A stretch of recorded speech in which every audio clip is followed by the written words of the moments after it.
What happens when your first love comes back 14 years later, with a sick dog, 2 suspicious men, and a name that may not be his?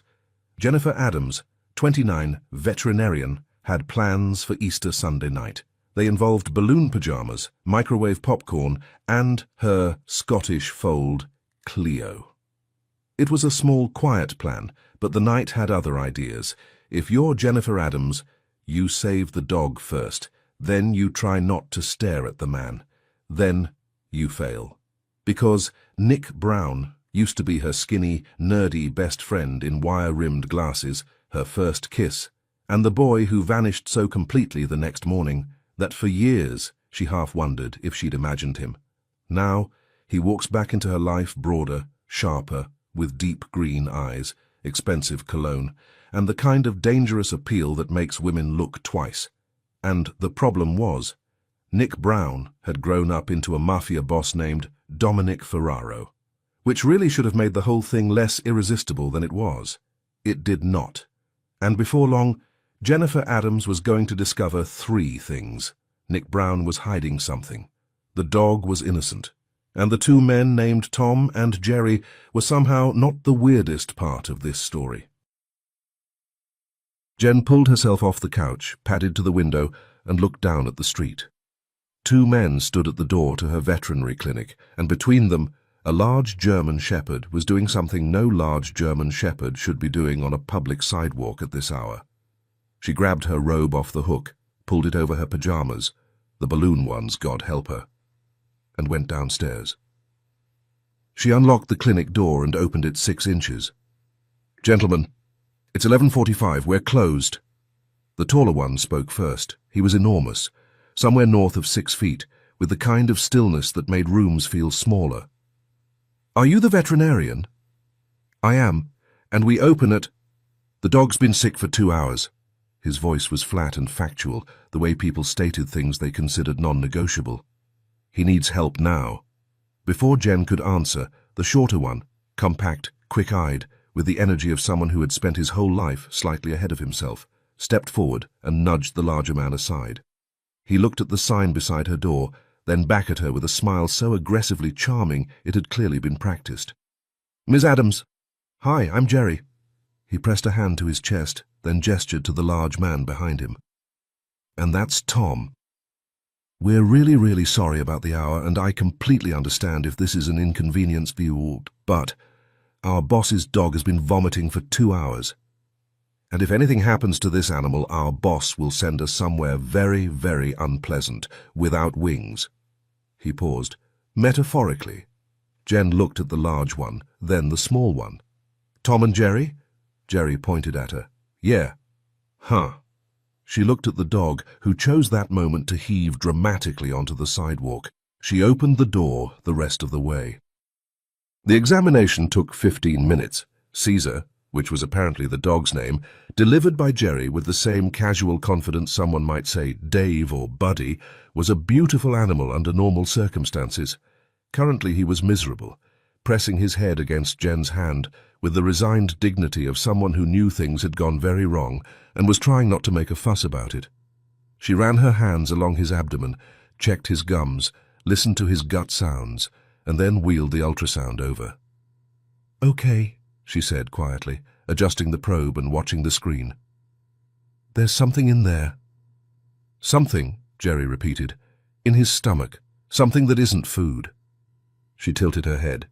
"Do you know what he might have swallowed? Did he get into anything? A toy, maybe? Some kind of—" She leaned closer to the screen. "It's soft," she murmured, adjusting the probe. "Rubbery, silicone maybe, like a chew toy. Or—" She squinted at the shape on the screen. "One of those slime things kids make." Tom's expression shifted in a way that had nothing to do with slime. Jerry smiled too fast. "Yes, exactly. Slime. He's a slime guy." Jen looked at him. "A slime guy. Big fan. Can't get enough of it." Jen straightened up and looked at them both with the calm, pleasant expression she used when she was fairly sure she wasn't getting the whole story. "Well, whatever it is, it needs to come out tonight." She pulled off her gloves and reached for the intake form. You said your boss owns the dog. I need him here in person. Signature, paperwork, and a conversation about what Caesar has access to and why. She set the clipboard on the counter. I don't do the surgery until he walks through that door. Those are my terms. Jerry looked at her for a moment, then at Tom, then back at her. He pulled out his phone. The call lasted under 30 seconds. When he hung up, his expression had the particular quality of a man who had just made someone else's evening significantly worse. 15 minutes. Jen nodded and went to prepare the surgical suite, leaving Tom and Jerry in the waiting area with its cheerful educational posters about heartworm prevention and dental hygiene for small animals. When she glanced back through the glass, they were sitting side by side on the plastic chairs with the slightly stunned expressions of men who were not accustomed to being told to wait anywhere. She found herself almost smiling. Almost. It was Cleo who destroyed the relative peace of the next 10 minutes. The cat had slipped downstairs the way she always did, silently, inevitably, like a small white opinion with legs, and had discovered Caesar before Jen noticed her. What happened next was less a confrontation than a diplomatic incident. Cleo landed squarely on Caesar's back. Caesar, already miserable and deeply undignified, scrambled to his feet. Within seconds, all three humans had converged on the animals from different directions, Jen calling Cleo, Tom and Jerry calling Caesar, which, given the names, gave the whole scene the energy of a very low-budget historical epic. It accomplished nothing except distributing the chaos more evenly across the room. Nobody heard the clinic door open over the noise, but everyone felt it. One word, cut through the noise, low, certain, the kind of voice that had never once needed volume to be heard. Caesar. The dog went still. Then he shook himself free of 3 sets of hands and crossed the room in 4 long strides, tail moving for the first time all evening, and pressed his entire face into the man's hands. Good boy. The man crouched, both hands on the dog's head, forehead briefly against the dog's. I've got you. Tom and Jerry were on their feet. Jen pushed her hair back and looked up from the floor where she'd landed, robe half off one shoulder, one sock completely missing. He was crouching on her clinic floor with his forehead pressed against a sick German shepherd's face and somehow making it look like a cologne ad. Green eyes, the kind of face that made you forget what you'd been about to say, and then get annoyed at yourself for forgetting. He was looking at Caesar with the specific tenderness that people reserved for things they would genuinely fall apart without. It was deeply irritating, actually, how much of that worked. Then he looked at her. Are you the veterinarian? The voice hit her, somewhere between her sternum and her memory, and for a moment she couldn't locate the correct decade. Her hands stopped moving. She looked up slowly, the way you do when your eyes need a second to confirm what your brain is already doing something embarrassing about. Nick? The word came out barely above a breath. Oh my God. Nick? His eyes sharpened. Something moved across his face. Recognition, then something harder and faster underneath it. Jen? They stared at each other, across a veterinary clinic at midnight on Easter Sunday, surrounded by a nauseated German shepherd, a smug Scottish fold, and 2 men named Tom and Jerry. No way, they said at exactly the same moment. Jen took 2 steps toward him. He took 1 toward her, and 14 years collapsed into about 3 feet of fluorescent-lit veterinary clinic. Oh my God! Her voice landed somewhere between a laugh and complete disbelief, her hand going to her mouth for a second before she pulled it back. Nick Brown, I cannot believe. It's been 14 years. 14 years! His eyes went from her face to the balloon pajamas to the one missing sock and back to her face, and whatever he'd been about to say died somewhere in the journey. You look... He stopped, started again. Different. She hit his shoulder, not hard. Just 14 years of you could have at least called. Tom's hand moved toward his jacket. Jerry stepped between them before anyone could blink.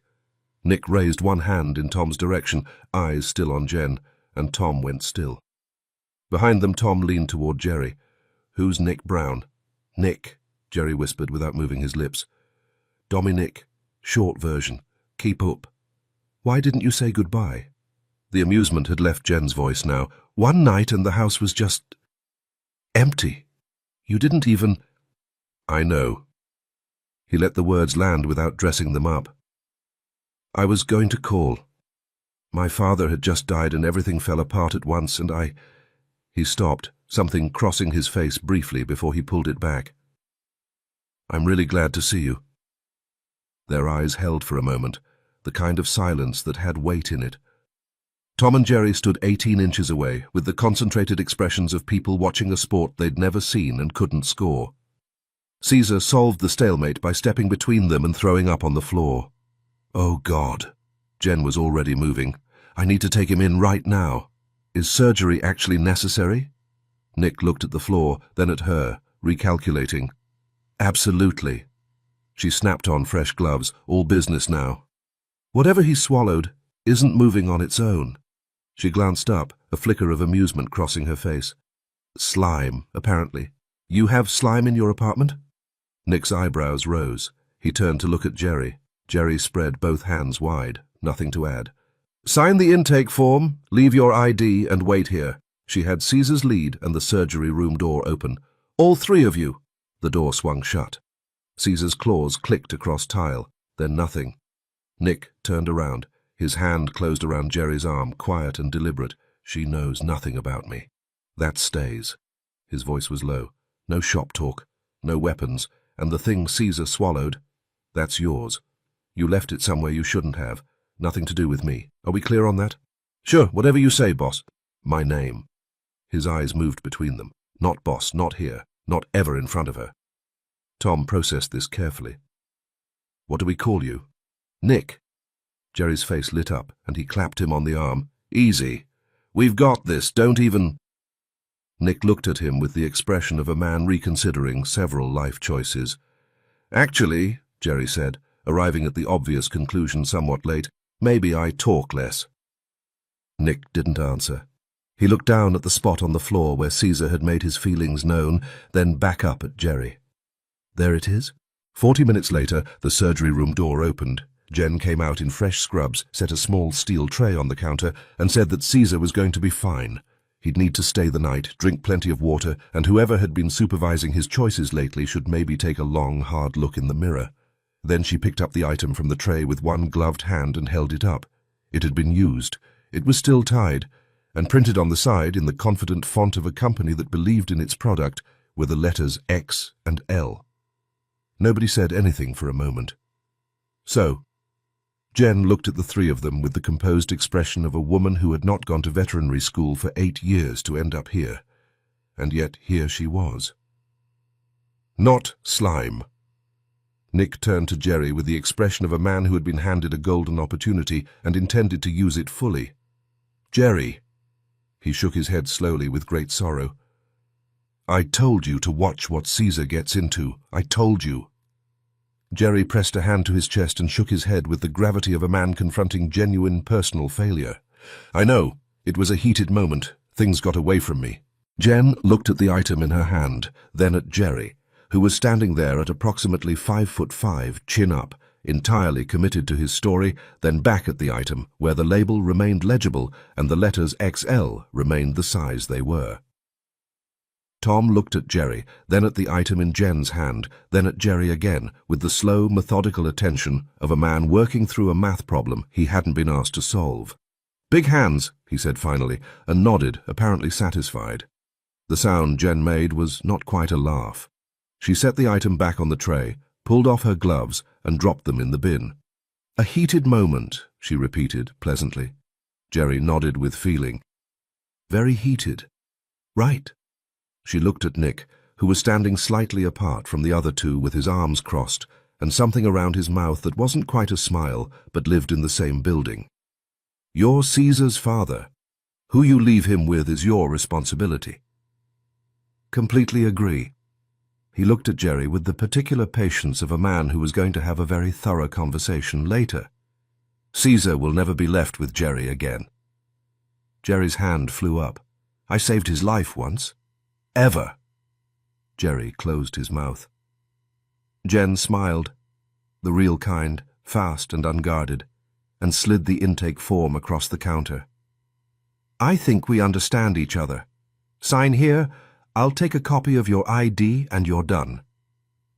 Nick signed, Then he reached into his jacket and paused. Not the pause of a man who had forgotten something.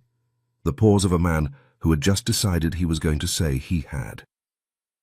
"I left it in the car." He said it the way people say things they're still constructing, mouth slightly ahead of the plan. "Then go get it." Jen nodded toward the door. "We're not going anywhere."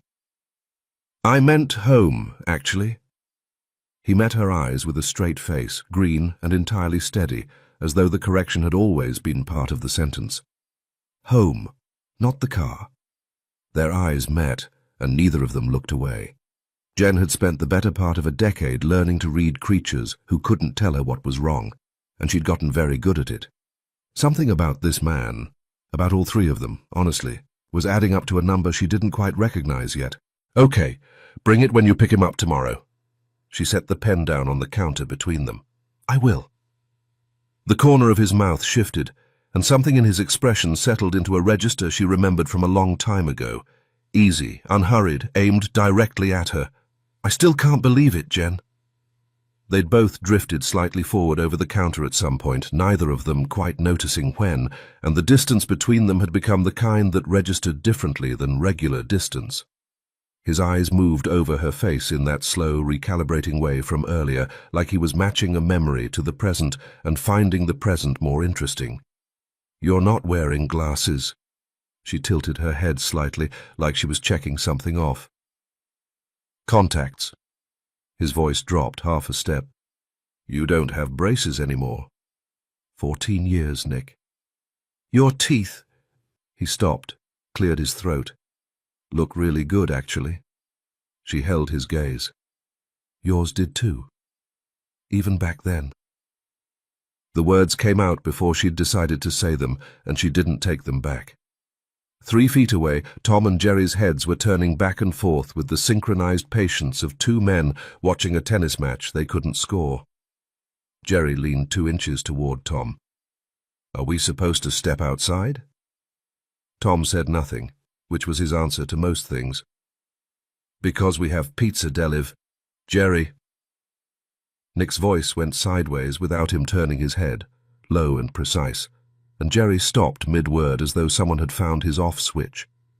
Jen looked at Jerry, then back at Nick, one eyebrow lifting slightly. "Pizza delivery." Jen tilted her head toward Jerry. "Are you in food service?" Nick opened his mouth, then something shifted behind his eyes, quick, private, and the answer he'd been about to give became a different one. "Actually." He nodded once, like he'd just decided something. "Yes, I own a pizza place." Jen stared at him for a moment. "You own a pizza place? Good margins." The corner of his mouth moved. Surprisingly good, actually. Jerry stepped forward with the energy of a man who had been waiting for his moment. "We also export to—" Nick turned his head toward Jerry with a look that could have stopped a clock. Jerry registered it, weighed it, and decided against it. "Italy," he finished anyway. Jen glanced at Jerry, then back at Nick, her expression doing something complicated. "You export pizza to Italy?" "It's a long story." Nick picked up his copy of the intake form. She laughed. The real kind, fast and completely beyond her control. "Your pizza must be genuinely extraordinary." He picked up his copy of the intake form, considered it briefly, and set it back down in a way that closed the topic entirely. "We should let you sleep. You've done more than enough tonight." His eyes found hers and held there a moment, direct and quiet, with something underneath it she didn't have a name for yet. "Thank you. For Caesar." "Noon tomorrow." She stepped back from the counter. "He'll be ready." "I'll be here." He held her gaze 1 second past the end of the sentence, and something in that extra second said more than the words did. Then he turned for the door. Tom and Jerry fell into step behind him without being asked, one to his left, one to his right, half a pace back, and the 3 of them walked out into the empty street. Jen stood at the window, watching them go, a smile on her face she hadn't entirely decided to put there. She turned to Cleo, who had appeared on the windowsill beside her with the silent inevitability of a cat who had been there all along. "Who would have thought?" Jen shook her head slowly. "The nerdy kid with the glasses. Growing up to be that attractive." Cleo meowed. Jen lifted one shoulder. Strange, though. Her eyes drifted back to the empty street. He really doesn't look like someone who works in pizza. When the door closed and Jen disappeared from view, Nick's smile didn't follow him out. Tom moved to his right, Jerry to his left, both half a step back without being asked. 3 men, 1 sidewalk, the formation of people who have spent enough time together that movement becomes a shared language. Boss. Jerry matched his stride, tilting his head with the air of a man expecting a trophy. We played that pretty well in there, didn't we? Nick kept his eyes on the street. Are your weapons loaded? The question landed like a bucket of cold water on a man who had just been very proud of himself. Tom's hand moved toward his jacket. Yes, boss? Jerry blinked, recalibrated. Always. Good. 3 steps of silence. Jerry?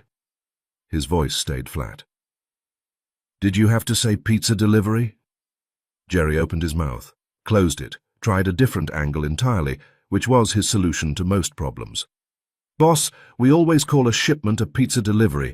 It's been the system since... Tomorrow morning. Nick stopped at the cars and turned, hands in his pockets.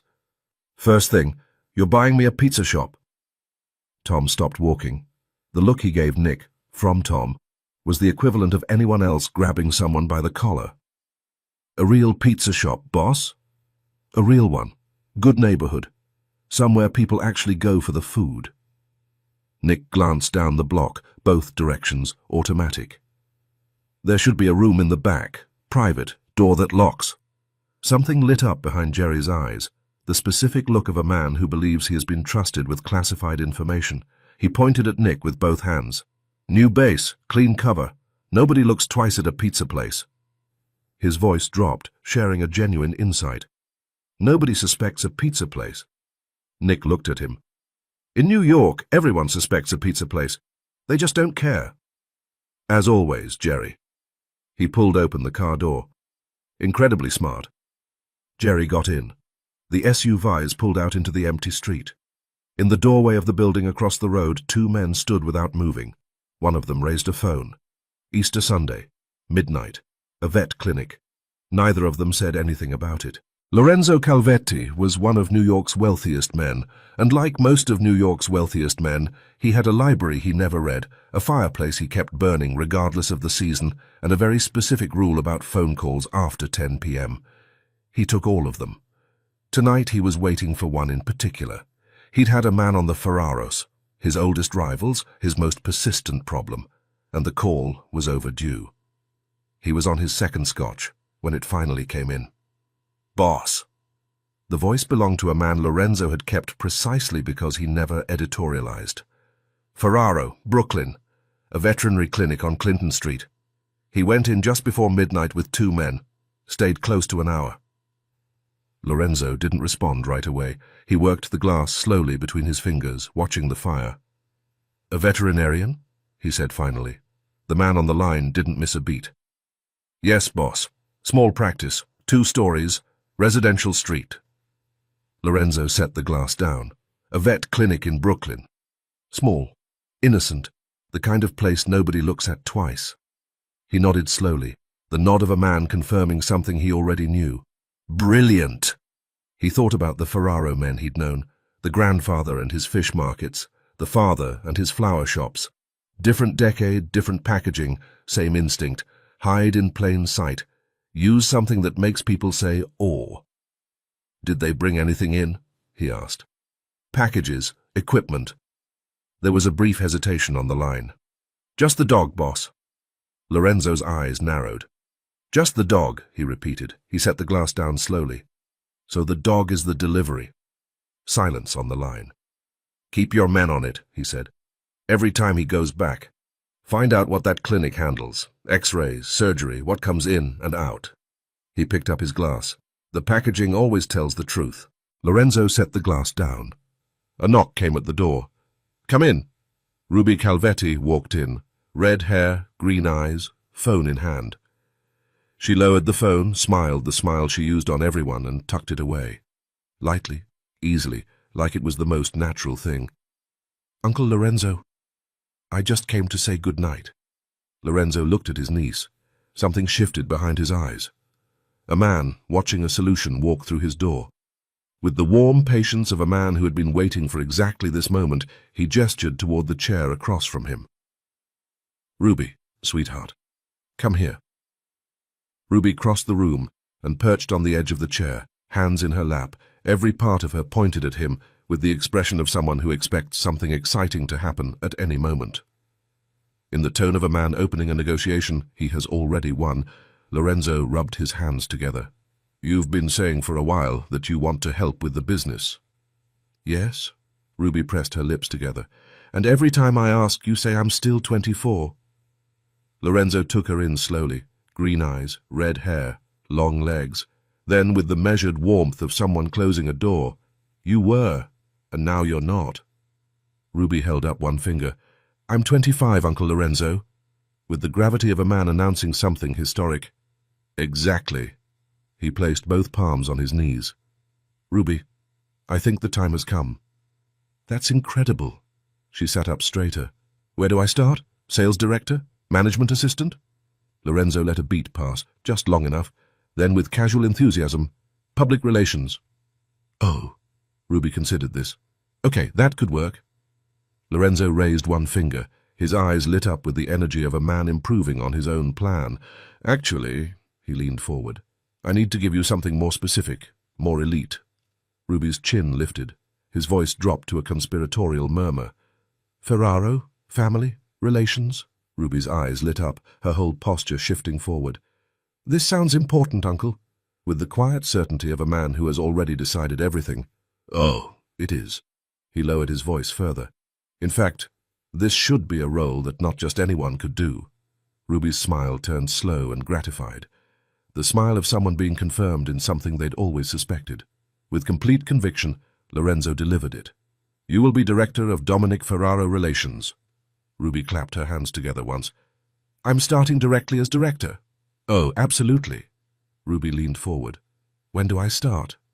With the warmth of a man who has just moved a chess piece exactly where he wanted it, Lorenzo smiled. "The real one, the full version. You already have, sweetheart." He settled back, fingers laced together. "I genuinely trust your skills for this." His eyes moved to the fire, his voice shifting to something older, quieter. "Especially the skills you inherited from your mother." Something crossed his face that didn't quite reach his voice. Esmeralda always had a way of making someone feel like the only person in the room. Ruby beamed. "Mom's always been so good with people." "Yes," Lorenzo inhaled. "Let's say that." Ruby squeezed his arm. Lorenzo patted her hand once and let go. "So," Ruby leaned forward, "as director of Dominic Ferraro Relations, what exactly do I need to do?" Lorenzo's smile spread all the way across his face. "Stay well groomed. Dress beautifully." He leaned forward and tapped the arm of the chair once. "And that smile of yours," he winked. "Company image." Ruby threw her arms around him. "Uncle Lorenzo, this is exactly the job I always wanted." "I know, sweetheart." He patted her arm. "Oh, one more thing." He reached for his glass. "Do you have any pets?" Ruby pulled back. "Parakeets, Selena and Justin." Lorenzo's face did something brief. "No, that won't do." He waved a hand. "I'm getting you a dog for your birthday." Ruby blinked. "My birthday is 3 months away." I felt like it. He tilted his head, considering. "Something small and fluffy. It would suit you very well." His eyes moved over her once. "Looks good in meetings." Ruby reacted as though she had just won something very large from a lottery she hadn't known she'd entered. Ruby squeezed his arm with both hands. "You're one of a kind, Uncle Lorenzo." Ruby walked out the way someone does when they've just gotten everything they wanted. Light on her feet, the smile still on her face. The door clicked shut behind her. Lorenzo's eyes moved slowly toward the ceiling, her mother's charm, her father's everything else. He picked up his glass, a smile still on his face, and drank. Jen pulled the sweater over her head, checked the mirror, and pulled it back off. Too much neckline, way too much. She was a veterinarian. She was not going to stand in front of her own mirror at 7 in the morning doing this. She did it twice more before going with the cardigan, buttoned, soft, a little décolleté if she left the top 2 undone, which she did, then immediately redid one, then left it. Professional, she told herself. This is a professional situation. The morning patients came and went. She was present for all of them, hands steady, voice calm, while her mind kept drifting somewhere 14 years back. She'd had her first kiss at 16. Nick Brown, the treehouse, a Tuesday in late October, his wire-rimmed glasses slightly crooked, both of them laughing nervously beforehand and not at all afterward. He'd spent the entire day walking into door frames. Then one morning his house was just empty. She checked the time, 11:47. Very professional, said the part of her brain that hadn't landed anywhere useful all morning. She glanced over at the recovery area. Caesar was doing well, all things considered. On his feet, drinking water, the resigned dignity of a dog ready to put last night behind him. Cleo sat 3 feet from the cage and hadn't moved since 6 that morning. Not hissing, not pacing, just watching Caesar with the unblinking patience of someone who had formed an opinion and was waiting for the right moment to act on it. Across the bridge, Nick stood in front of his bathroom mirror and thought about a girl with braces who had once faced down 3 boys twice her size and told them to find something better to do with their time. She'd been 13. He'd been walking home alone, same as every day. She'd said it the way she said everything, like it was obvious, like why was this even a conversation? 3 years of treehouse conversations, skateboarding in empty parking lots. The night everything changed, and then the morning after, when his father had died and his whole life had dropped into his hands overnight, and there was no version of events where he got to stay. He hadn't called. He'd meant to. That was the truth, and it wasn't enough. He reached for the cologne, then stopped, then reached again. One more spray. He set it down and checked his reflection once, not the way he usually did, quick and functional, and went downstairs. Jerry had the rear door open, his expression already doing something. He opened his mouth the moment Nick appeared. "Nice, boss." His eyes tracked the cologne like a man filing evidence. Nick stopped at the car door. "Jerry, I'm just saying." "You're not saying anything." Nick got in. Jerry got in after him. Wisely silent for the length of time it takes a man to realize silence is the better option, which for Jerry was longer than it should have been. Jen was walking Lady Willow's owner toward the door when Nick arrived. Lady Willow was a Pomeranian with a pink bow between her ears and the worldview of someone who had never once been told no. Her owner was holding the leash with both hands, which said everything. The clinic door opened, and Lady Willow locked onto Nick's leg with the focus of a heat-seeking device and bolted. Her owner let out a delighted laugh. She studied Nick the way people size up things they intend to revisit. Lady Willow knows a good leg when she sees one. She winked at Jen on her way out. Jen held the door for her, very pleasantly, with a smile that stayed exactly where she'd put it. "Oh, he's not available," she thought. The specificity of it caught her off guard. Nick detached Lady Willow from his leg, handed her back without breaking stride, and his eyes found Jen across the room. The smile that crossed his face wasn't the polished version. It was the one she remembered, the one that started slow and got away from him. "Good afternoon." His voice carried the same easy weight it always had, like he'd been planning to show up here all along. "Hi." She walked toward him, and they ended up 2 feet apart, both grinning like idiots, fully aware of it, neither of them stopping. Jen's voice came out a little warmer than she'd intended. "You look really good." A half-second pause. "I mean Caesar. Caesar looks really good. He's recovering fast." Nick smiled. "Glad to hear it." They stood there for a moment, both of them smiling, neither of them in any particular hurry to stop. Jen leaned in slightly. "Tell Jerry, when he's handling personal business, keep Caesar somewhere else. Dogs pick up on these things more than people realize." Nick's expression went completely serious. He nodded once. "Of course. Very unpleasant situation. Caesar should not be exposed to that." Jen turned toward the recovery area. Behind her, Nick stared at the ceiling and shook his head. Caesar heard him before he saw him. He was on his feet before Jen had the cage open, pressing his whole head into Nick's hands the moment they were close enough. "Hey, my boy." Nick crouched, both hands on the dog's face. "He's recovering well." Jen ran a hand along Caesar's back. "But another day or 2 would be safer. Whatever you need. He's been with me since he was 8 weeks. He didn't look up from Caesar. "His father was my father's dog." Her chest did a thing she chose not to examine. At Nick's feet, Cleo had materialized silently and was staring up at him with the focused attention of someone reviewing a very long file. "This is my girl." Jen nodded toward Cleo. Nick glanced down at her, then back up. "We've met. Yesterday she was 3 seconds from taking Caesar apart." He tilted his head. "I thought Scottish folds were easygoing." "Most of them are." Jen crossed her arms, the affection of someone who had long since stopped explaining her cat to anyone. "Cleo didn't get that memo. She's a full-on menace." He was still crouched, one hand resting on Caesar's head, and he was quiet for a moment, the comfortable kind. Then he looked up at her. "Jen, would you want to get dinner sometime?" Not quite a question. It landed like a decision he'd made before he walked in. The heat that moved into her face was immediate and entirely beyond her control. She was almost 30 years old. She owned a business. "Sure." She held his gaze. "Why not?" They faced each other, both grinning again, incredibly stupid, and neither of them minded. He straightened up. "I'll come back for him tomorrow." She walked him to the door. He had his hand on the frame, already half turned toward the street when he glanced back at her. "When I come to pick him up, maybe we make a plan. Do something." Jen tilted her head slightly. The smile arrived before she'd decided on it. "Yeah, maybe we do. Tomorrow, then." He held her gaze 1 second past the word. She nodded. "Tomorrow." He pushed through the door. She stayed in the frame, watching him cross to the car. "Hey, Nick." He turned with a smile on his face. She leaned against the doorframe, arms crossed, one eyebrow up. "The ID." Something crossed his face. Not quite guilt, not quite amusement. One shoulder lifted. "Forgot." "Tomorrow, Nick Brown." She pointed at him, and there was a smile in it she wasn't entirely controlling. "Don't make me ask twice."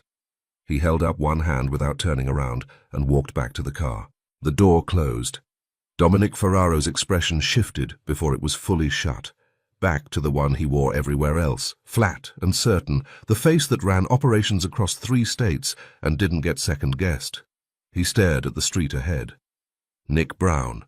She still thought that was his name. She thought he ran an export company and a pizza restaurant. She thought Tom and Jerry were his friends. She thought the worst thing about last night was a dog eating a condom. At some point between now and dinner, he was going to have to explain that his name was actually Dominic Ferraro, that the pizza shop was not quite what she was picturing, and that the 2 men she'd met last night were not, technically speaking, his friends. Tom said nothing from the front seat. Jerry had approximately 4 things to say, and the self-preservation instincts to keep all of them to himself, which, for Jerry, was the emotional equivalent of running a marathon. The car pulled out. Across the street, in a grey sedan that had been parked there since 9 that morning, one of Lorenzo Calvetti's men lowered his coffee cup and picked up his phone. Lorenzo was on his first espresso when the call came in, one hand absently feeding the teacup poodle he'd bought for Ruby, currently sitting in his lap on a silk rope leash and behaving like it owned the building. "Ferraro walked out smiling," his man said.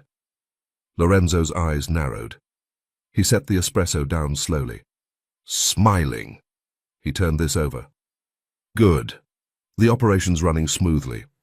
Find out who owns that clinic, what they're moving, everything that goes in and out under that vet sign." He ended the call. The poodle bit down on his finger. Hard. Lorenzo looked at the dog for a long moment, his voice arriving at somewhere between calm and genuinely unsettling. "I paid more for you than most people's cars." He tilted his head. "And you're biting me?" The dog stared back with the conviction of an animal that had never once questioned its own judgment. Lorenzo picked up his espresso with his other hand and looked at the dog for a long moment. "Huh!" He tilted his head. "You're lucky you're decorative." Ruth Ferraro was in her usual chair beside the fireplace. Red lipstick, sharp blonde bob, Chanel suit the color of winter fog, with her green tea and her full attention on Jerry, who was sitting across from her on the edge of the settee, with his hands clasped between his knees and his expression doing the thing it did when he had news he hadn't yet decided how to package. "Mrs. Ferraro." He shifted his weight. "So, the good news. Caesar's doing well." Ruth's gaze stayed on him over the rim of her cup. What did he swallow? Jerry's hands came apart. Slime. Ruth's brow came down slowly. Excuse me? Jerry lifted one shoulder. The stuff kids play with. He's a fan. Puts anything in his mouth, that dog. Real no-filter situation.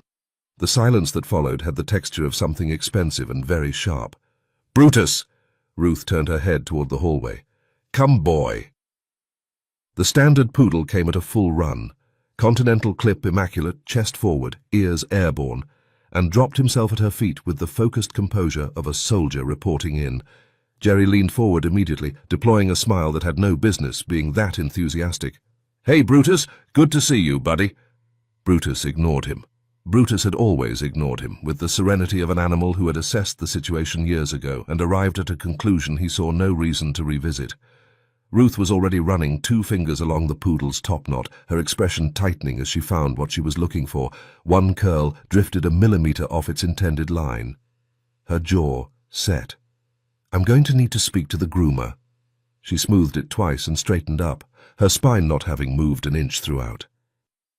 Jerry, is there anything else? Jerry's lips pressed together. His shoulders did a small, non-committal thing. Ruth looked at him with her pale blue eyes, the color of a February sky with no plans to improve, and the room rearranged itself around the weight of her attention. All of it, Jerry, every second of my son's day. Right, he exhaled. So, this may be nothing. His hands shifted in his lap. The vet, Jennifer Adams. Turns out Dominic knows her. From before. Old friend, sounds like. Ruth's chin lifted a fraction. Jennifer. She let the name sit. And Dominic. Was he interested? Did he seem taken with her? Jerry considered the question with the care of a man choosing his footing on ice. He wore cologne this morning. He held up 2 fingers. More than usual. How much more? Ruth's fingers stilled on the teacup. I could smell it from the back seat, Mrs. Ferraro. Jerry held her gaze, steady as a man delivering a verdict. Ruth picked up her tea, set it back down without drinking, and when he sees her, his expression.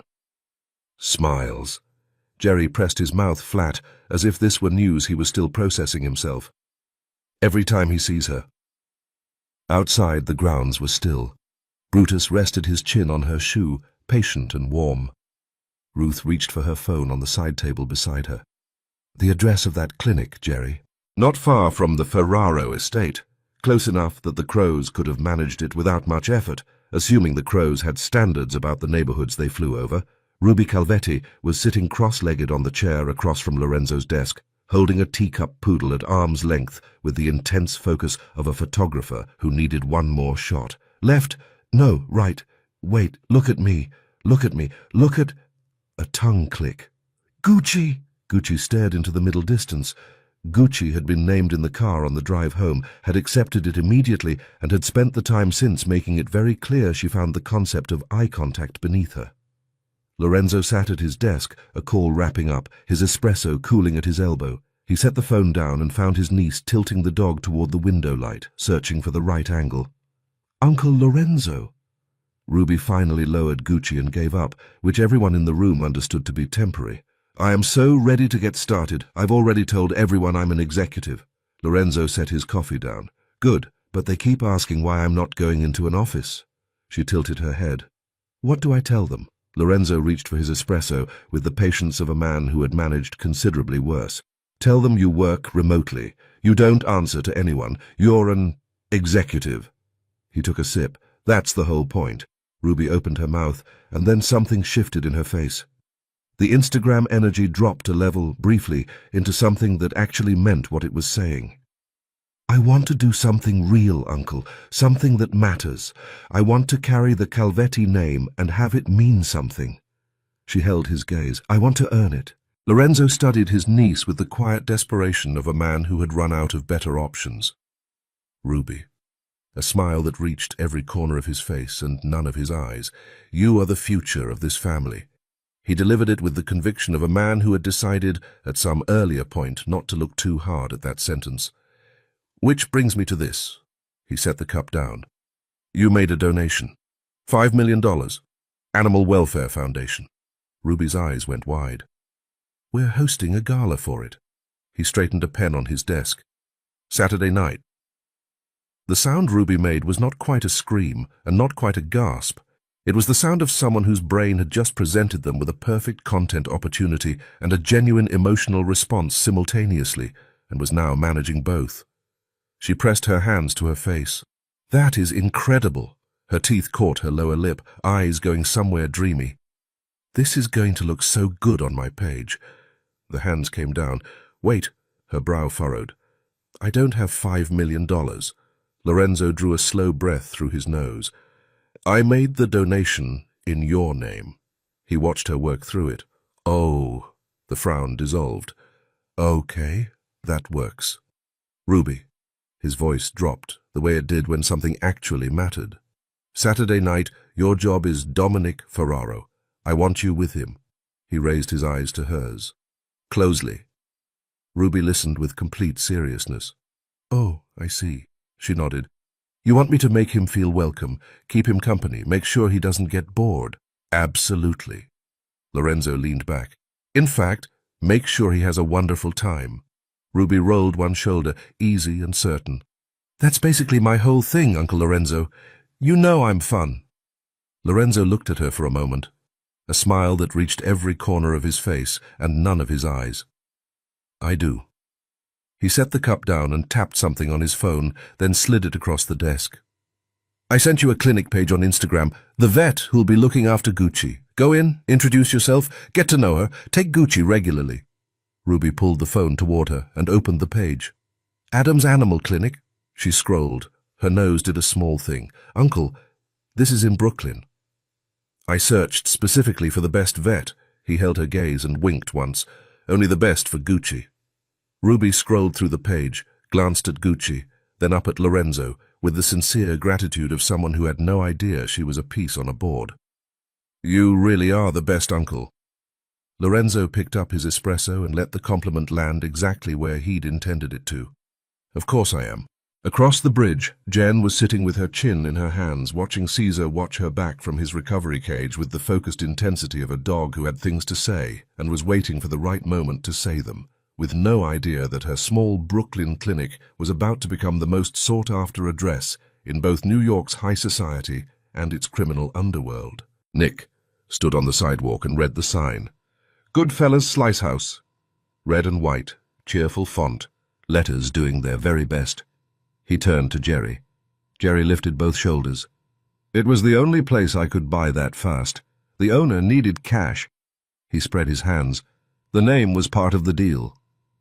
Nick turned back to the awning, back to Jerry. He said nothing, which with Nick covered a wide range of meanings, and went inside. Tom and Jerry followed. The place was small and warm and smelled like garlic and oregano.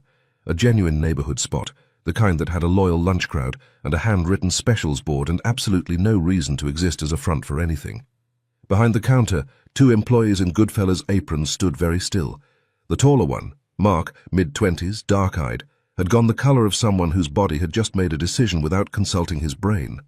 The shorter one, Troy, was studying Nick with an expression that had nothing to do with fear. Is that Dominic Ferraro? Mark said, low, through barely moving lips. Troy tilted his head. Who? My uncle worked for his family. Shipping, port logistics, some other things. Mark stopped. You just don't go near those people. Troy tilted his head, eyes moving unhurriedly up and then down. I don't know about any of that, but I wouldn't mind climbing those shoulders. Mark stared at him. Nick, meanwhile, had walked the length of the front room and pushed open the door to the back. The space was large. Exposed brick, storage shelving, a single bare bulb. He stood in the middle of it, hands in his pockets, turning slowly. Get this decorated. He came back through the door, and get bulletproof glass on the entrance. Tom spoke without turning his head. The back room needs a second exit. See to it. Jerry was already at the counter, planted in front of Mark and Troy. Gentlemen. His eyes moved to Troy, stayed 1 beat longer than necessary, then came back to center. The place runs exactly as it has been. Same hours, same menu, same everything. He let that settle. The new owner's name is Nick Brown. Troy's chin lifted. Isn't that Dominic fur? Mark's elbow found his ribs. Jerry reached into his jacket. The movement was unhurried, almost casual, and when his hand came out, the gun was just there, resting against the fabric, not raised, not pointed, simply present in the way that certain facts are simply present. "Nick Brown," Jerry said pleasantly. "Say it back to me." Mark and Troy exchanged a glance. Then, in unison, "Nick Brown." "Beautiful." Jerry straightened his jacket. "Back to your day, guys, exactly like before." In the car, heading back toward the office, Nick's phone was already in his hand. He typed the message before he'd fully thought through the wording, which was unusual for him. "Dinner tonight? I owe you one." He put the phone face down on the seat. Across town, Jen was at her desk eating a sandwich and going through the afternoon schedule when the notification came in. She read it again, set the sandwich down. She typed back, "7 work for you?" His call came before she'd put the phone down. "Still into seafood?" His voice on the phone was different from the clinic, lower, less careful. "I can get us into Lobster Club." Jen leaned back in her chair. "Actually?" She turned the pen in her hand. "What about your pizza place?" Nick's hand stilled on the seat. "My pizza place," he murmured. "You own it, right? I'd rather do that." She kept her voice easy. "I like pizza more than I like being impressed." In the back seat of the car, Nick's expression shifted in a way that Tom, glancing in the rearview mirror, filed away without comment. She was the same. 14 years and she was exactly the same. No performance, no positioning, just the direct, uncluttered version of what she actually wanted. 7 o'clock, Nick said. "I'll pick you up." He ended the call. Jerry turned in the passenger seat with the expression of a man who had a great deal to say and was watching the window to say it. "Jerry." Nick's eyes stayed on his phone. "Call the restaurant. Tell Mark and Troy we have a guest tonight. Everything needs to be right." He slid the phone into his jacket. "Good wine. Nothing flashy." Jerry turned back around. He opened his mouth. "Quiet wine," Nick said. Jerry closed it. Tom said nothing from the driver's seat, but his eyes in the rearview mirror moved once, a single, measured glance. And that was the equivalent for Tom of a full paragraph. The black dress was out. Jen held it up, considered it, and put it back. It was a perfectly good dress. A great dress, technically. But she was going to a pizza place owned by a man she'd last seen when she was 16, and showing up in a cocktail dress would say things about her current mental state that she preferred to keep private. Jeans, a soft white blouse, a little blush, a little lip gloss, hair down. She checked the mirror and smiled before she'd made a conscious decision to. The memory arrived without warning, the way they always did. The treehouse, the yellow string lights they'd strung along the rafters, the two of them shouting every word of "We Are Young" at the top of their lungs at 11 at night, while the whole street presumably tried to sleep. And then Nick's glasses. She'd sat on them, both lenses intact, frames bent beyond recovery, and he'd spent the next several hours squinting at everything, like a man trying to read the sun. He'd still tried to dance. He'd reached for her hand, missed, veered slightly left, and walked directly out the open window onto the roof, where he'd stayed for a mortifying moment before gravity made its opinion known. She bit her lip. "Oh, Nick." He'd been her first crush and her first kiss, and if she was being honest with herself, which, standing in front of her mirror in Brooklyn on a Tuesday night, she apparently was, he'd been the standard she'd been running against ever since without fully admitting it. The doorbell rang, and she was downstairs before she'd finished the thought.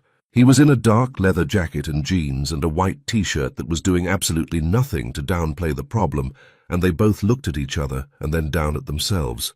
Jeans, casual tops, completely unplanned. And Nick laughed first. "Still matching?" He shook his head. "Some things survive."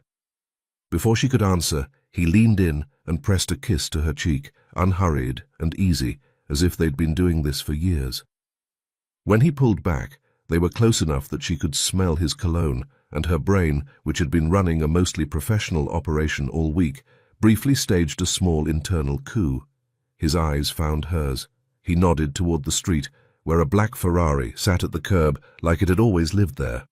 "Come on, let's go get some pizza." She watched him from the passenger side, sideways, the way she used to.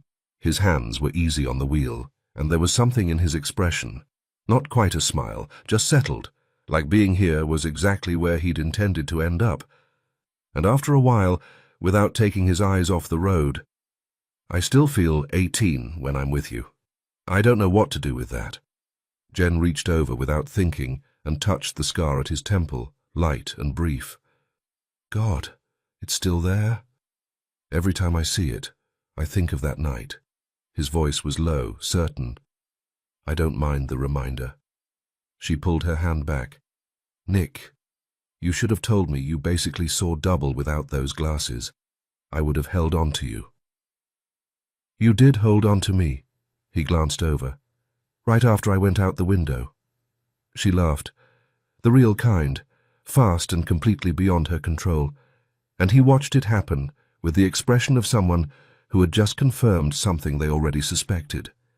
The car turned onto the block. Jen sat up. Oh, I know this street. She leaned toward the window as the sign came into view, red and white, cheerful. Goodfellas Slice House, in letters that had committed fully to the bit. Oh my God, I walked past this place. This is yours? Nick cleared his throat. Recent acquisition. Jen looked at the sign. At him. Back at the sign. The name is very committed. Nick pulled into the space in front without responding to that.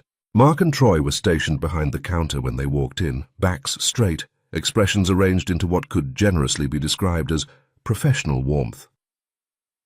Good evening, Mr. Brown. Mark's face had the careful arrangement of a man who had been briefed. Troy's welcome was slightly different in origin, but no less committed. As Nick and Jen moved past them toward the table in back, both employees watched them go, and both expressions, in perfect unison, dropped into something their manager would not have recognized. They looked very motivated. Jen settled into her chair. Nick poured the wine himself without being asked. We're family here. Jen watched him over the rim of her glass.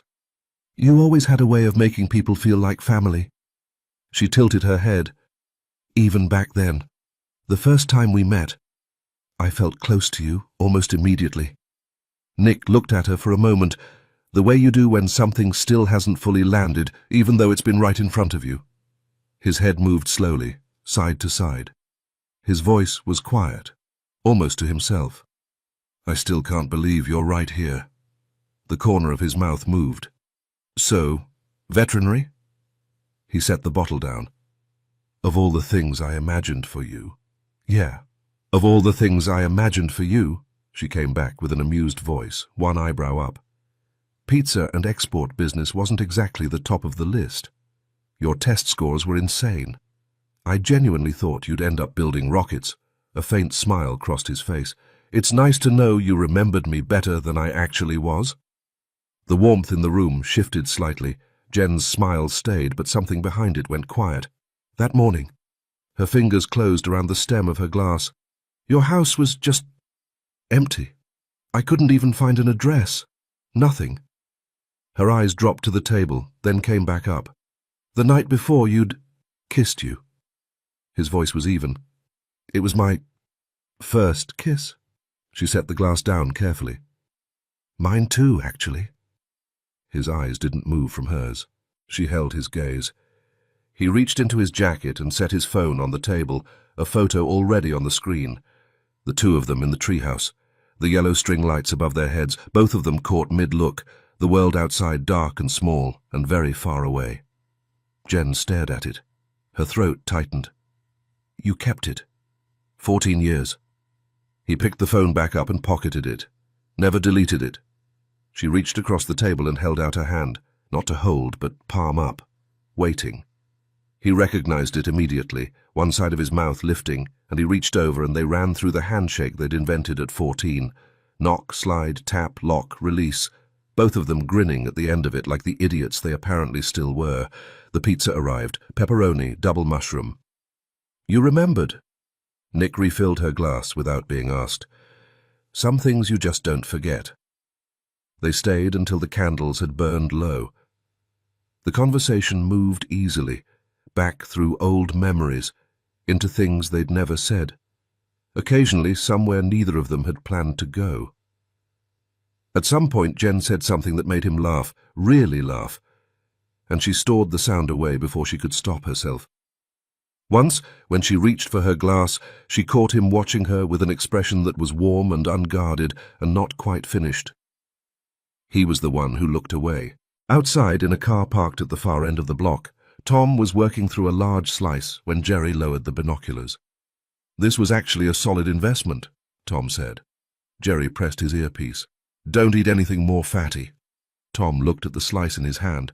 "I'm not on a diet, Jerry, and this is margarita, not that fatty." Jerry rolled his eyes and jabbed a finger in Tom's direction. "Fatty! Don't eat with your mouth open like that. You're messing with my head." Tom took another bite. At the other end of the block, a man in a dark coat raised his phone. "Boss, looks like another deal going down." "Now it's a pizza place. The vet's with him." Ferraro showed her something on his phone, then they shook on it. Lorenzo stood at his window with a glass of whiskey. The city spread out below him in its usual indifferent grid. "Of course he did." He swirled the glass once.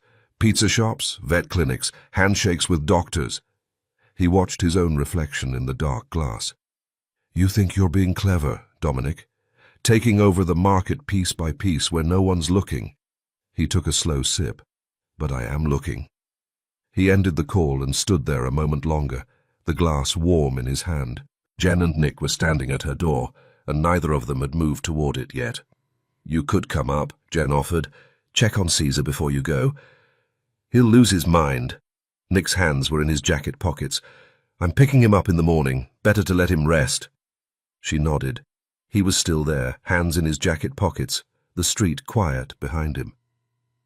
Nick's eyes were still on hers. 14 years? And we just picked up right where we left off.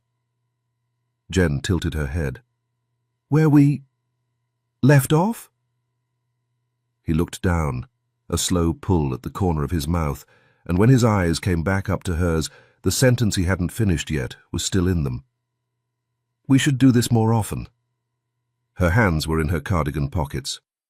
"I'd like that." He leaned in for her cheek, and she turned at the same moment, and their noses met with a small, undignified collision that neither of them had planned for. They both pulled back.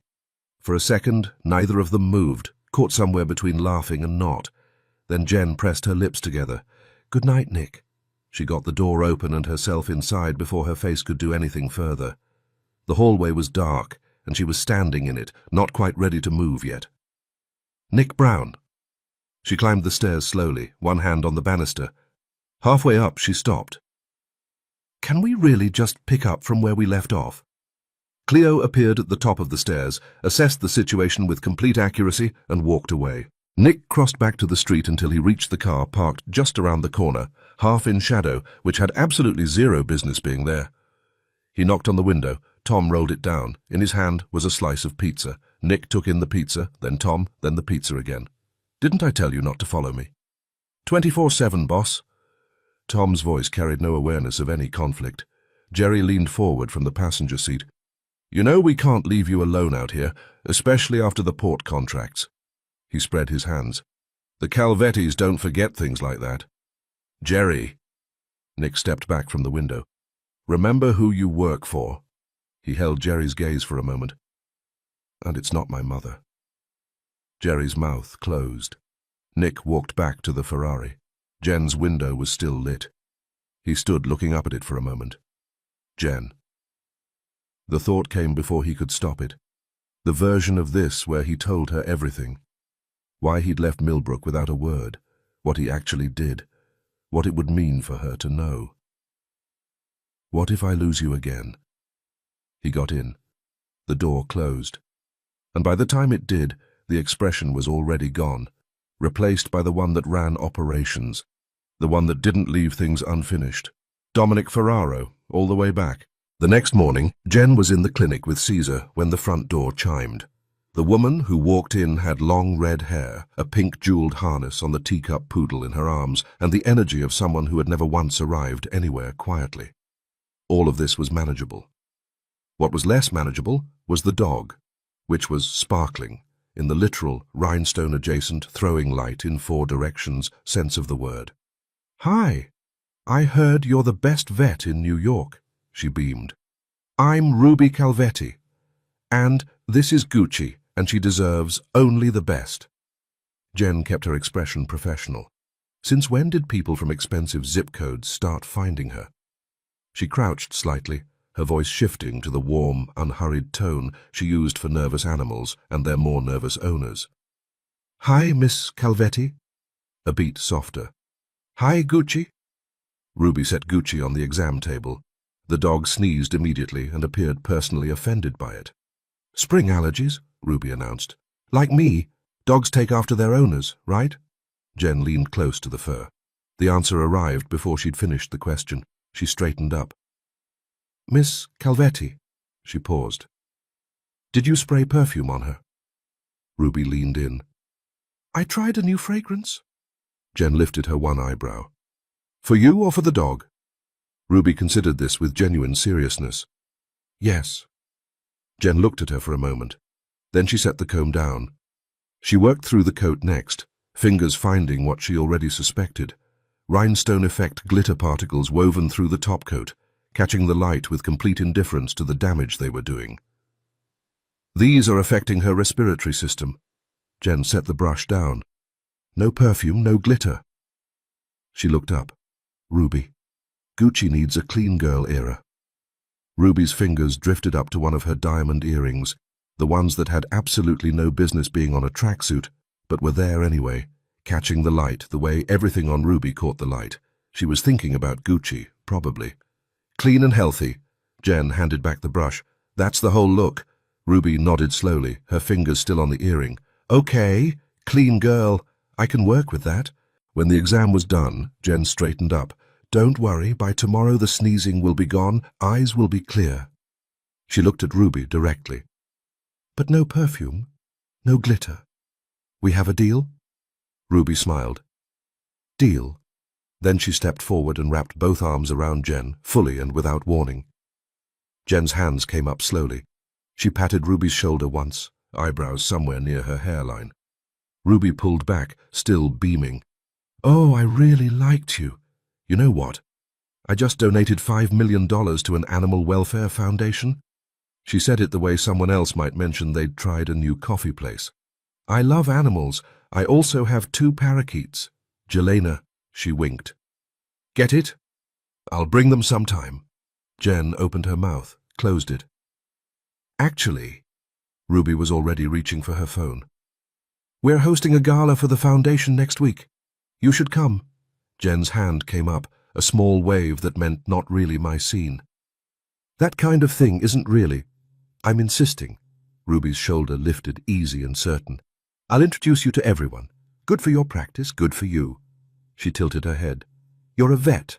You absolutely have to be there. And honestly," she glanced around the clinic with the benevolent curiosity of someone already mentally redecorating, "my friends could probably help you move somewhere with a better zip code."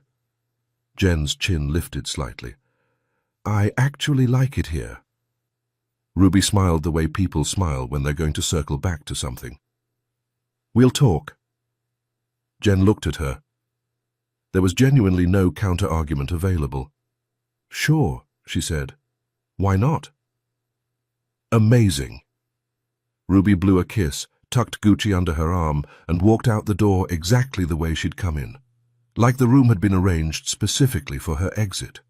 Jen was still standing in the middle of the clinic, looking at the door. "What?" Jen looked at the door. "Was that?" Caesar looked up from the floor with the resigned expression of a dog who had also witnessed the whole thing and had no answers. The Ferraro estate on a Sunday morning was its own kind of quiet, the kind that had been deliberately purchased and carefully maintained. Ruth was already in her chair when Nick arrived, Brutus at her feet, the coffee service laid out with the precision of a woman who had never once done anything carelessly in her life. She was watching her son cross the room the way she always did, with an admiration she kept entirely to herself, because saying it out loud would have given him an advantage. Nick sat across from her and picked up his coffee. "Don't worry. Everything's under control." "I never worry about you." Ruth set her cup down with a soft click. "I worry about 2 things. She folded her hands in her lap. "Women who want what comes with you. And Lorenzo Calvetti." Her voice stayed even. You pulled the port contracts from under him. A man like that doesn't let it go. I told you it's handled, Mom. I know you did. She picked up her cup again. Are you seeing anyone? What happened to that model? Abby, was it? The blonde. Nick set his cup down with the patience that came from years of practice. No one serious. Ruth turned her cup slowly. Where were you last night? Nick set his coffee on the side table. Jerry already told you, so why are you asking? Ruth unfolded her hands, then folded them again. Oh, sweetheart. Her voice was gentle, certain. I'm a mother. I know women. They love money and power. She was looking at him now with open admiration. But you have all three: money, power, and charm. She smiled. Perfect combination. And you don't want to lose me to someone you can't get along with. Nick leaned back. Your intentions are very clear, Mom. The girl from last night. Ruth's voice was easy, light, which, with Ruth, was always the tell. The pizza place. She let that breathe for a second. Just a friend? Nick reached for his jacket and stood. Someone from Millbrook. He was already moving, and he kept his voice level, saying only what he'd decided to. The neighbor. Jennifer. Ruth's chin came up. Jennifer. She was quiet for a moment. The one with the braces? I have to go. He leaned down and kissed her cheek quickly. We'll talk. We were just getting started. But he was already crossing the room, and then the door closed, and Ruth Ferraro was sitting alone with Brutus at her feet, and her coffee going cold, and the name Jennifer hanging in the air where her son had been standing. She was still looking at the door. Then slowly she smoothed her jacket and crossed her arms. Jennifer. All these years. And now back in New York, apparently, with a clinic in Brooklyn, and her son turning up there with cologne on. Brutus was watching her with the diplomatic neutrality he always maintained when she was thinking something through. She straightened the coffee service, one small, precise adjustment, and reached for her phone. I think it's time I paid Brooklyn a visit. Nick walked in wearing a suit, and whatever cologne he had on arrived before he did. Jen was behind the counter with Cleo in her lap when the door opened, and her face did the thing it kept doing lately, lit up fast without asking her first. Morning? He was already smiling as he crossed the room. That easy, unhurried smile that seemed to have been there before he'd even decided to come in. Hey, Nick, she scratched Cleo's ears. Came to pick up the big guy. We'd gotten kind of used to having him around. He was still crossing the room when he leaned down and pressed a kiss to her cheek. Easy, as if this were simply a thing they did now, as if the question of whether it was a thing they did had already been settled somewhere without her being formally notified. God. She had absolutely no complaints. What she did have was Cleo, who chose that exact moment to voice a sharp, unambiguous opinion and drag one white paw across Nick's forearm with the decisive energy of someone setting a boundary. Cleo, Jen caught her. Easy. Nick straightened, one eyebrow up. Possessive. She has strong feelings about personal space. Jen kept her expression entirely professional. From the back, Caesar had heard the voice. He was barking before Jen had even moved. She opened the cage door, and he launched himself forward, and Nick caught him easily, like muscle memory. Jen was already grinning. They were facing each other over Caesar's enormous, delighted head, and Nick was shaking his head slowly, and there was a moment there that neither of them rushed. What? She asked. Nothing. He was still smiling. He shifted Caesar in his arms and was already turning toward the door. And then he stopped, Caesar still tucked against his side, not looking at her yet. Maybe I'll call you tomorrow. He turned his head. We could do something. Jen straightened a pen on the counter that didn't need straightening. You could come here. Watch a movie, low-key. He paused. Something moved across his face. Almost surprised, like he hadn't quite expected that. The simplicity of it, the complete absence of performance. Are you serious? Completely. She tilted her head. Why? No reason. He was moving again toward her this time. Okay. Okay. Her chin came up. Oh. And the ID? He nodded. and then he was crossing toward her. And by the time he stopped, she was looking up at him, and the distance between them was not the distance of people talking about paperwork. She was still wearing the smile when he leaned in and touched his lips to hers. Barely, so briefly it was almost theoretical, a question that didn't wait for an answer. He pulled back. Jen stood exactly where she was, not entirely sure her lungs were working. "What was that?" Her voice was barely above a breath. His voice was even, pleasant. "A sign that we're picking up from where we left off." He took a few steps back, turned, and walked out with Caesar at his side. The door swung shut, and Jen was standing in the middle of her clinic, with her fingers pressed to her lips and the faint, impossible warmth of it still there. Oh, Nick Brown, right where we left off. She dropped her hand, frowned at the door. "Does this man not own an ID?" She crossed to her desk, sat down and typed Nick Brown into the search bar. 11 million results stared back at her. Jen leaned back in her chair and stayed there, looking at all those Nick Browns who weren't her Nick Brown. Lorenzo Calvetti's building had 28 floors. His office was on the 27th, which was exactly where he liked it. One floor below the top, because a man who needed to be at the very top was a man who still had something to prove. He stepped off the elevator that morning, already reviewing his schedule, and stopped. Through the glass wall of the office beside his own, Ruby was sitting behind the executive manager's desk. Gucci was on the floor, tail going. The nameplate on the door read, Executive Manager. Lorenzo stood in the doorway. "Ruby," a beat of silence that was doing a lot of work. "Why are you in Maggie's office?"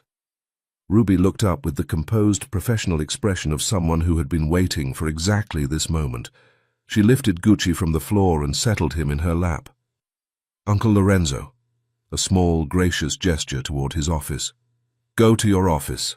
I'll be with you shortly. I have a report." Lorenzo went to his office. He wasn't entirely sure how that had happened. Ruby appeared a moment later, Gucci under one arm, a neat folder under the other, and set the folder on his desk with the quiet confidence of someone presenting to a board. "I told you I'd make you proud." She nodded toward the folder. "Open it." Lorenzo opened it. Inside were printed Instagram screenshots, each one annotated in Ruby's handwriting, circles, arrows, small neat notes in the margins. He turned one over, then another. Then he looked up at her. "What is all this?" "Dominic Ferraro joined Instagram in 2017, Ruby began, settling into the chair across from him with Gucci in her lap. "His handle is @DeFerraro. No nickname, no warmth, no risk." She tilted her head. "Controlled, careful, the kind of man who doesn't give anything away unless he's decided to." Lorenzo looked at the screenshots. He was listening. "First post, a gym class. He cares about how he looks, how he presents himself." She turned a page for him. "First year, 12 photos, 3 of them selfies. We'll give him that. He was young. After that, 7 or 8 a year, always a suit, events, golf club openings, a photo with the mayor." She paused. "Never a single photo with a woman." She reached over and tapped one of the prints. "But look at this one. Official event, half a smile, and then this one." She slid another photo forward. "That smile is real. The first one is social. The second one is chemical." She turned another page. "Also, he has never used a vacation photo as a profile picture. That indicates discipline, vanity, or unresolved grief." A brief pause. "Possibly seasonal." Lorenzo leaned forward. Ruby turned another page. "I also spoke with 3 of his former girlfriends." Lorenzo put the folder down. All 3 confirmed the same pattern. Excellent manners, limited emotional availability, 0 overnight retention. She crossed one leg over the other. "Longest relationship? 3 months. He always has a book on his nightstand. And he's allergic to wool. Can't touch it. Won't touch anyone wearing it." She paused. "One of them thought he was rejecting her personally. He was rejecting the sweater." She let that sit. "Primary emotional bond, says," she tapped the last page. "The German Shepherd. Caesar. That's where he's soft." Lorenzo was sitting with his mouth slightly open. This was not an expression that crossed his face often. "What about his business connections?" he asked. "His operations?" Ruby waved a hand. "That's not my area, Uncle. That side of things is overtime." She stood, smoothing her jacket, wearing the expression of someone who had clearly earned something. "So," she tilted her head, "did I get a promotion?" Lorenzo looked at his niece, then at the folder, then back at her. "I'm making you—" He paused, buying time from his own surprise. "Deputy CEO." Ruby's hands came together in a single sharp clap. She stepped forward and wrapped both arms around his neck. "Oh, thank you, Uncle Lorenzo." Lorenzo patted her arm, once, carefully, like a man who was still catching up with events. "Of course, sweetheart." Ruby pulled back, beaming.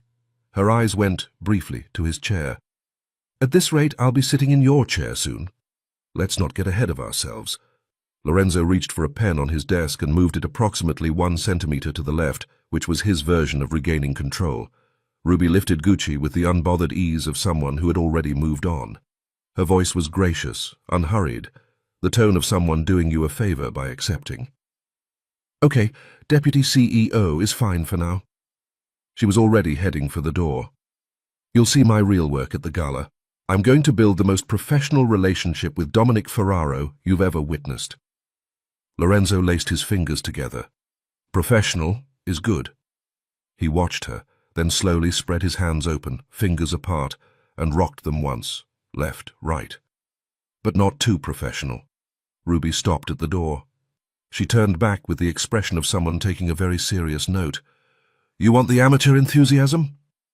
"Absolutely." Lorenzo's hands came apart, spread wide.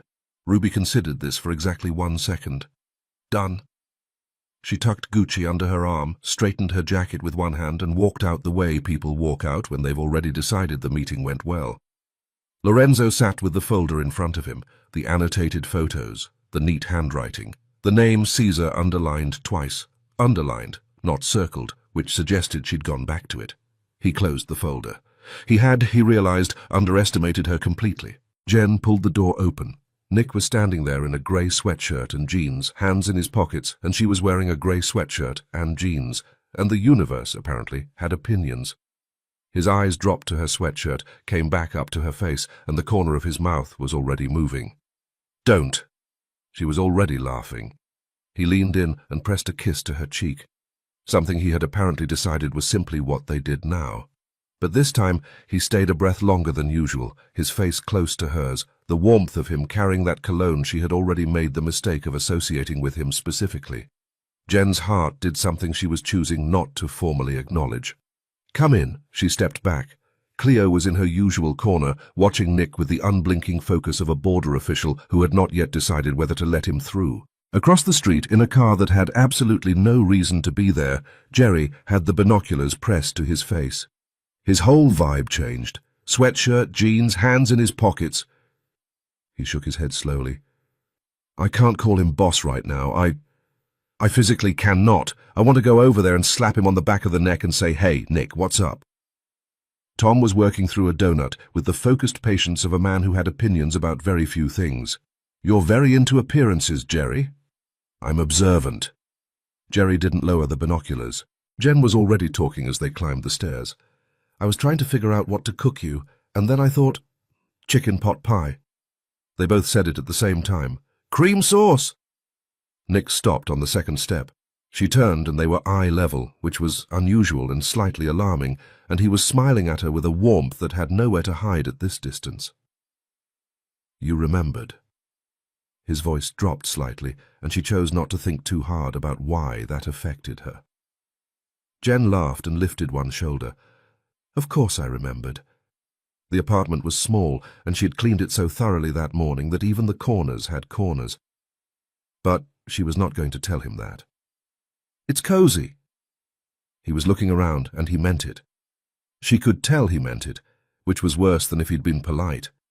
He was taking in the bookshelves and the mismatched chairs, and the little kitchen that smelled like pastry and butter and brown sugar. "This is what home feels like." He turned to her. "I've missed this." "Your place is probably very impressive." "It's impressive." He set his jacket on the chair she'd left clear for exactly this reason. "But impressive and this," he gestured at the room, "are not the same thing. Come see it sometime, but don't expect it to feel like this." They ate at the little table by the window. Outside, Brooklyn was being entirely itself. A siren somewhere, someone's music bleeding up through the floor, the city going about its business with complete indifference to what was happening at their window. Nick took a bite. His eyes closed. He stayed like that for a moment, eyes closed, fork midway to the plate, like a man in the middle of a very private realization. Oh my God, this is better than I remembered. I left out the celery. Jen refilled his glass. You're allergic. Remember 2010? Nick opened his eyes. The emergency room. Your mother arrived and told mine that she had no business feeding you without a full medical disclosure. Jen raised an eyebrow. She was this close to a lawsuit. Nick laughed, real, unguarded, and Jen filed it away somewhere before she'd decided to. I completely forgot. God. He shook his head. I'm sorry about her. I was terrified of her. She picked up her glass. For good reason. Most people are. He turned his glass in his hand. She means well. In her way. She loves you. Jen kept her voice neutral. Nick's mouth curved. Aggressively, he set his fork down. Yes. I have to admit, she's obsessed with me. Later, Nick was talking about the early years in New York. Arriving at 18, a company to run, no map for any of it. And Jen was listening, she was, but she was also cataloguing things she had no business cataloguing. The slight dimple on his right cheek, his hand moving through his hair when he was searching for a word, his voice dropping when he was saying something he actually meant. 14 years, she thought, and it's still there. How is it still there? He stopped mid-sentence. He was watching her. The room was warm and close. Jen was on her feet before she'd made a conscious decision to be. Dessert. She said it a little too quickly, already moving toward the kitchen. We need dessert. Jen pulled the apple crumble out of the oven and set it on the counter, and Nick straightened up from where he'd been leaning against the doorframe. Oh no. He took a step closer. Is that apple crumble? I love it. Jen turned around with the oven mitts still on her hands. It absolutely is. Nick lifted his eyebrow. Vanilla ice cream? Do I look like someone who would make apple crumble without vanilla ice cream? She was already reaching for the freezer. Apple crumble without vanilla ice cream is like a Christmas tree with no lights. It still exists. But why? They both laughed hard. Nick was standing right beside her now, close enough that their arms were touching, and Jen was scooping ice cream with the careful concentration of someone diffusing something. The ice cream scoop slipped. A cold ribbon of vanilla landed on her forearm.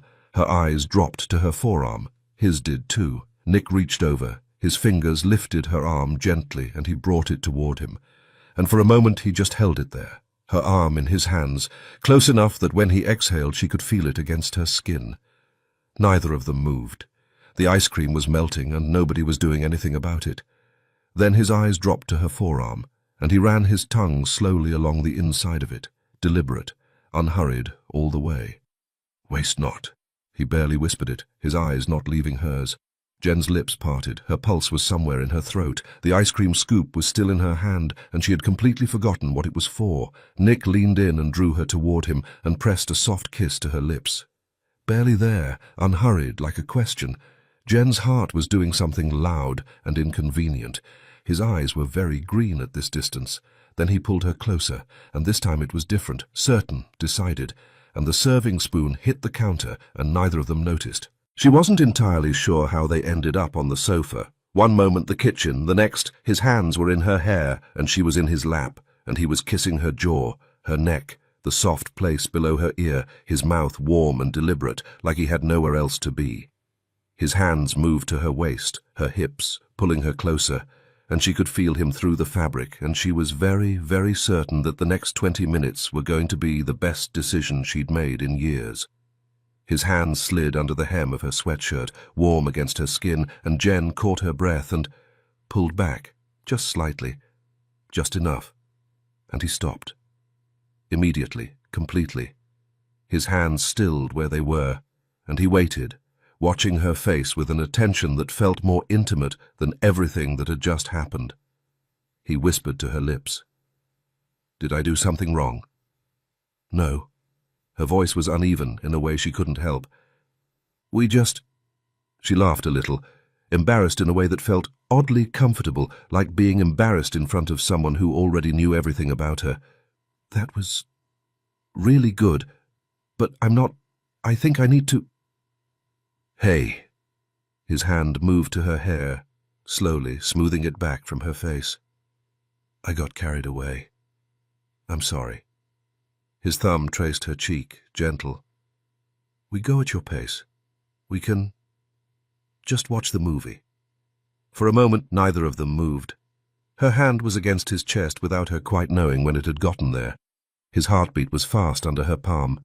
He was flushed and completely serious about this. No edge, no frustration, just this. And that was worse than everything else. "Okay," she exhaled. Her hand moved to his face and stayed there for a moment. "Thank you." He covered her hand with his. Then she climbed off his lap slowly. Cleo appeared from nowhere, stepped between them with the calm authority of a building superintendent, and sat down. Then came the growl, low, pointed, and entirely directed at Nick.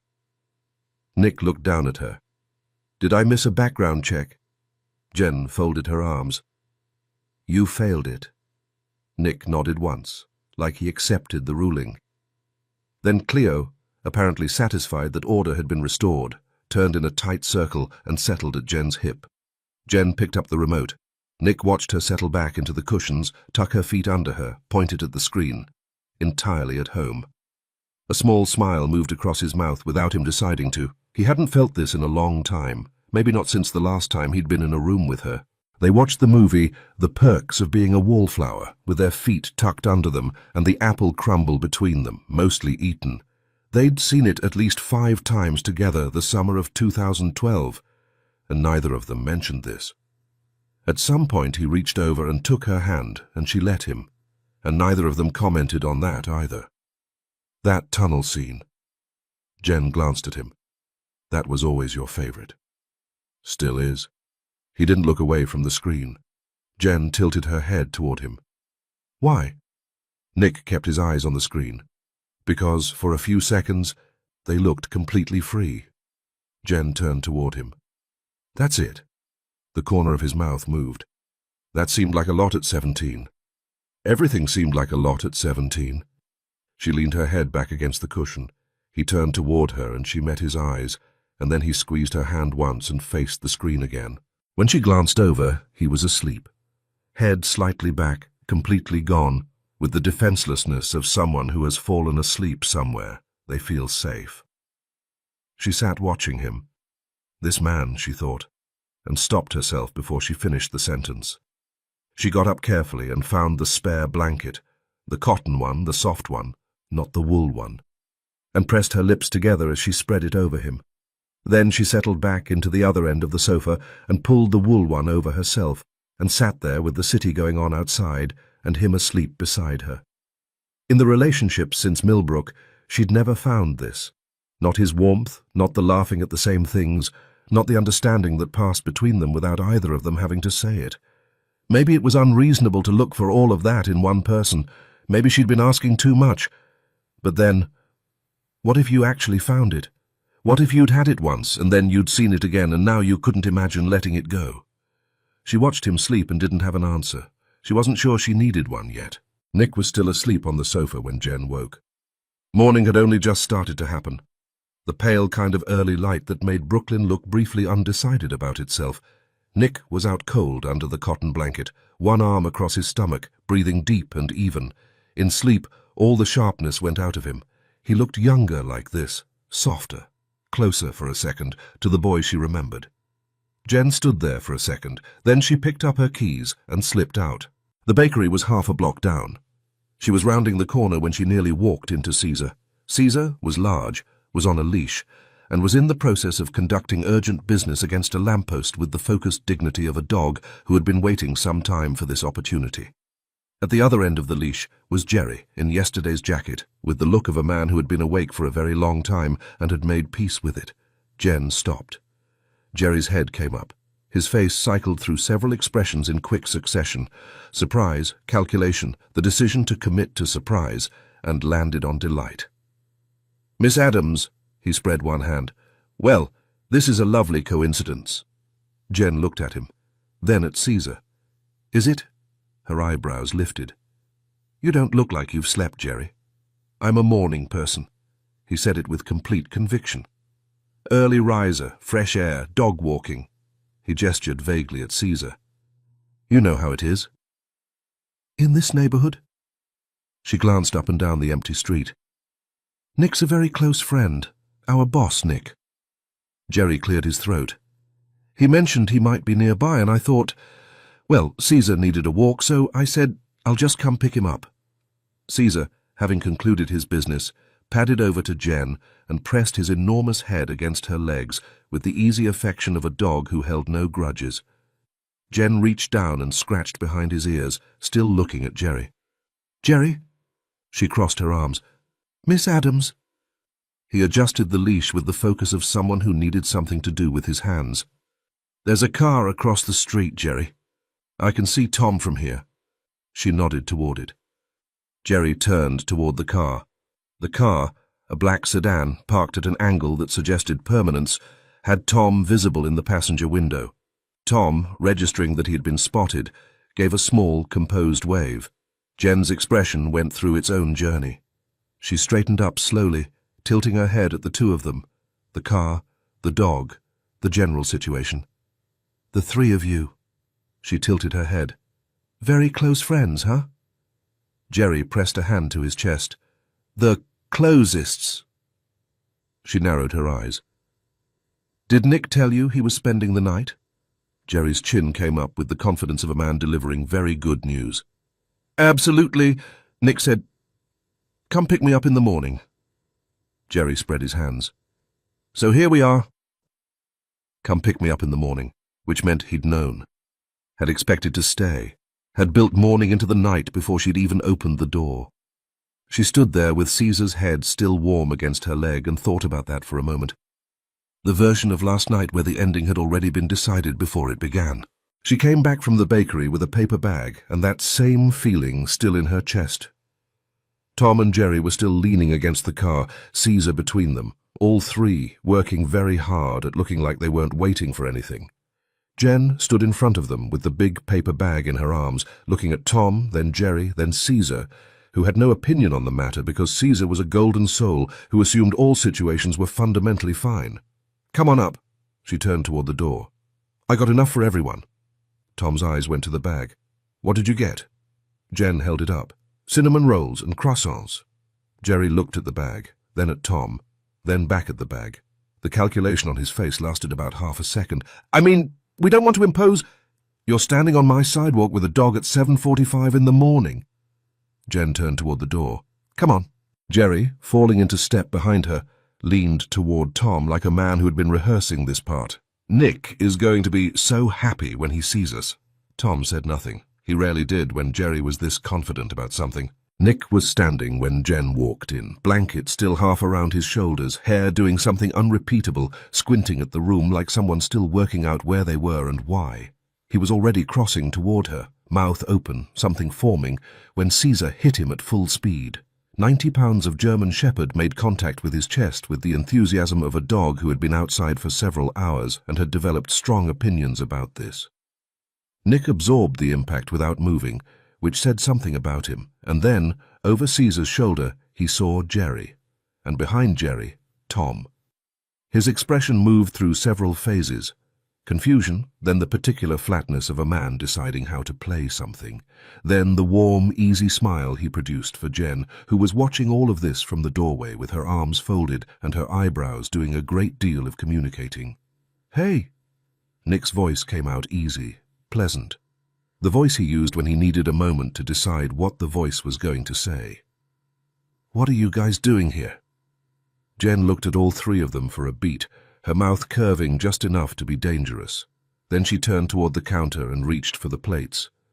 "Well," she nodded once, "this is clearly a package deal." The moment her back was to them, Nick turned to find Jerry with a look that could have stripped paint. Jerry very carefully mouthed, "We got caught." Jen turned back around, still smiling. "So," She tilted her head. "You made morning arrangements, Nick." Nick opened his mouth. "Your friends seem to have had instructions." She said it pleasantly, like she was commenting on the weather. "My car's right outside." Nick's voice came out a little faster than he'd planned, one hand going toward the window. "Why would I call them to come get me?" He turned to Jerry, his voice dropping half a register. "He misunderstood. Right, Jerry?" Jerry nodded with the conviction of a man who had fully committed to this story. "Completely. My fault." Tom said nothing. He was examining the ceiling with sudden interest. Jen was already back at the counter, setting out cups.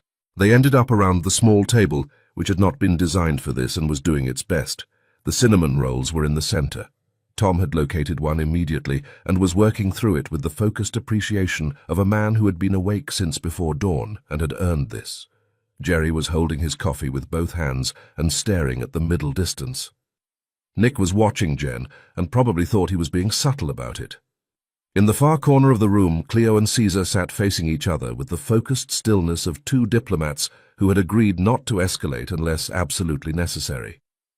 "So," Jen reached for her croissant, "how long have you three known each other?"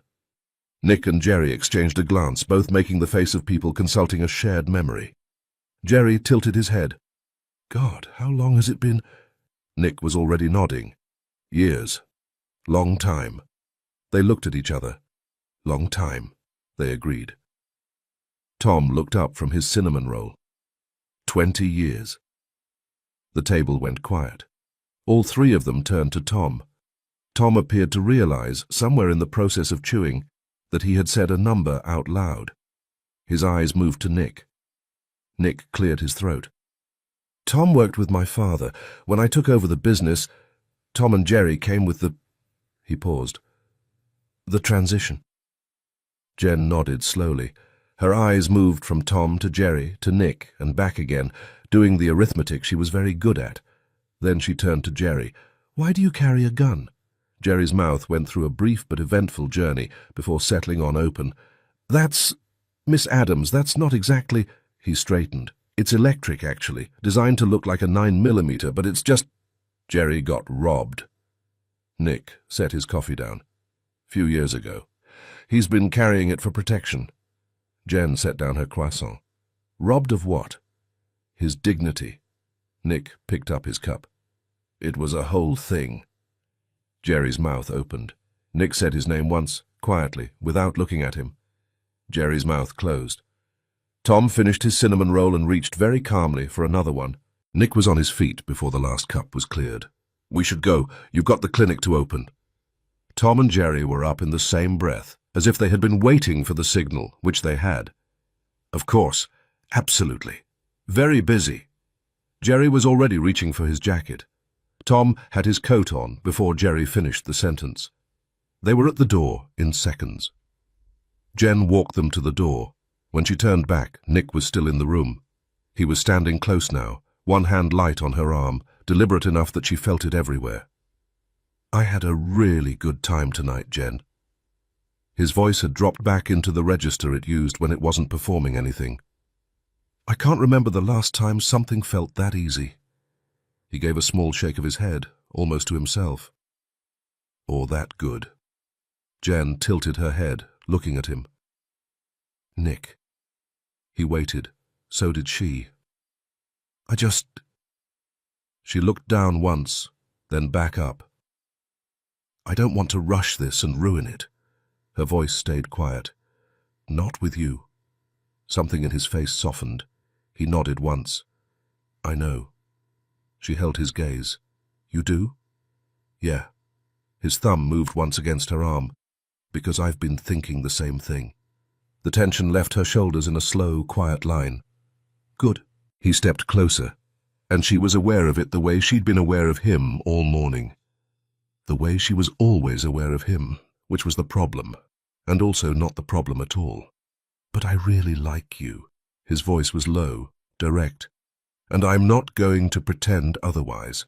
She wasn't going to smile. She had decided not to smile. And then she smiled. His eyes dropped to her mouth for the briefest second. Then he leaned in and pressed a small, unhurried kiss just at the corner of her lips. Soft enough to feel almost polite, intimate enough that it absolutely wasn't. When he pulled back, she was still looking at him. He picked up his jacket from the chair, unhurried now, already moving toward the door. He paused with his hand on the frame. "I'll call you." She crossed her arms, leaning against the wall, trying for composure and not entirely making it. "Okay." He held her gaze for one extra second, the kind that said more than the words did. And then the door closed behind him. Nick didn't call the next day. Jen noticed. She just made a point of behaving like she hadn't. After all, she was the one who had said they should take it slow. She was the one who had stood there in her apartment, all calm eyes and steady voice, and drawn the line exactly where it needed to be drawn. So if Nick Brown failed to call the very next day, that did not qualify as a crisis. It qualified as consistency, possibly even maturity. That was what she told herself. Now, 1 hour before the Animal Welfare Foundation gala on Saturday night, Jen was standing in front of her mirror in a black cocktail dress she'd bought months ago for no clear reason and never actually expected to wear. The dress was simple, black, and doing exactly what it was supposed to do. Which was the problem? She stood there looking at herself, having a small, private argument. She didn't go to night events. She went downstairs to the clinic. She went to the grocery store. She went occasionally to a bar with Claire where they split a bottle of wine and complained about things in a productive way. That was her social life, and it had been working fine for 3 years, and there was no good reason to show up at a black-tie animal welfare event at the Astor Crown on a Saturday night just because a very sparkly patient had handed her an invitation. 1 hour, she told herself. I'll stay just 1 hour and leave. She picked up her bag and went. Across town, in a luxurious penthouse, with a mirror situation far more ambitious than Jen's, Nick was having almost exactly the same conversation with himself. The difference was that his had started 3 days earlier, when Ruth had called to remind him about the gala, then called again to make sure he'd heard her, then sent Jerry upstairs with a printed invitation and a note that said simply, "Be there." 1 hour, Nick told the mirror, in and out. The mirror, having no death wish, offered no opinion. The Astor Crown's ballroom was already full when he walked in. Full in the way that meant everyone had arrived on time, because everyone wanted to be seen arriving on time. Crystal chandeliers, a string quartet working through something tasteful in the corner, and a crowd that wore their money carefully and their connections loudly. Ruth materialized from the left with the timing of someone who had been watching the door. Black Chanel, champagne in hand, the expression of a woman who had already assessed the room, found it acceptable, and was now turning her attention to more important matters. "Dominic." She kissed his cheek, then smiled. "You came alone?" Nick accepted a glass from a passing tray. "Hello, Mother." Her eyes moved over his shoulder. "I'm just saying, sweetheart, a man in your position, these occasions. It makes an impression, one way or another." "Every time." His voice was flat. "Every single time, Ruth." She smiled the smile of a woman who had absolutely no intention of stopping. Nick glanced around the room, taking inventory. "Why didn't you tell me the Calvettis were behind this evening?" His voice dropped. "Lorenzo's been trying to cut us out of the ports for years." Ruth's posture did not shift by a single degree. "This is how the world works, sweetheart." She raised her champagne. "You should know that by now." Smile to his face, dig the hole behind his back. Lorenzo Calvetti appeared moments later with the timing of someone who had also been watching the door. He came in wearing a deep burgundy suit that announced itself before he did, moving through the crowd with the ease of a man on his own territory, which tonight he was. He opened his arms as he approached, as if they were old friends, separated by bad timing rather than rivals separated by years of active professional sabotage. Warmly, Lorenzo took Ruth's hand and lifted it to his lips. Ruth, still the most elegant woman in any room. Ruth's eyes moved over the burgundy suit for exactly 1 second, the kind of second that contains a complete opinion. Smoothly. "Lorenzo, you've made quite an effort." Lorenzo turned to Nick. Something quick and calculating moved behind his eyes, then disappeared. Lower, casual on purpose. "Dominic, it's been a while since these events." He leaned in slightly. Working nights these days? Nick's smile arrived right on time, warm, polished, and empty. I prefer to keep a low profile, Lorenzo. He lifted his glass. Unlike some people. A beat. Business has been demanding, days and nights both. Lorenzo received that with the slow, private satisfaction of a man who had just confirmed something he already suspected. His chin lifted, his shoulders eased. Somewhere behind his eyes, a file closed. Ruby arrived like weather, felt before seen. Champagne-colored dress, red hair, green eyes, and the composed ease of someone who knew exactly what she looked like walking into a room and had spent some time making peace with the responsibility of it. Heads turned, conversations paused mid-sentence. People didn't step aside exactly, but somehow there was space. Lorenzo's chest lifted. Proudly, letting the room listen. My niece. Ruby Calvetti. He let that land for a moment. Deputy CEO of Calvetti Group. She personally donated $5 million to tonight's foundation. Ruby's expression shifted at once to pained sincerity. One hand rose lightly to her chest. Oh, Uncle Lorenzo, please. Her voice lowered with graceful pain. I never want recognition for giving. It embarrasses me deeply. Ruth's eyebrow moved.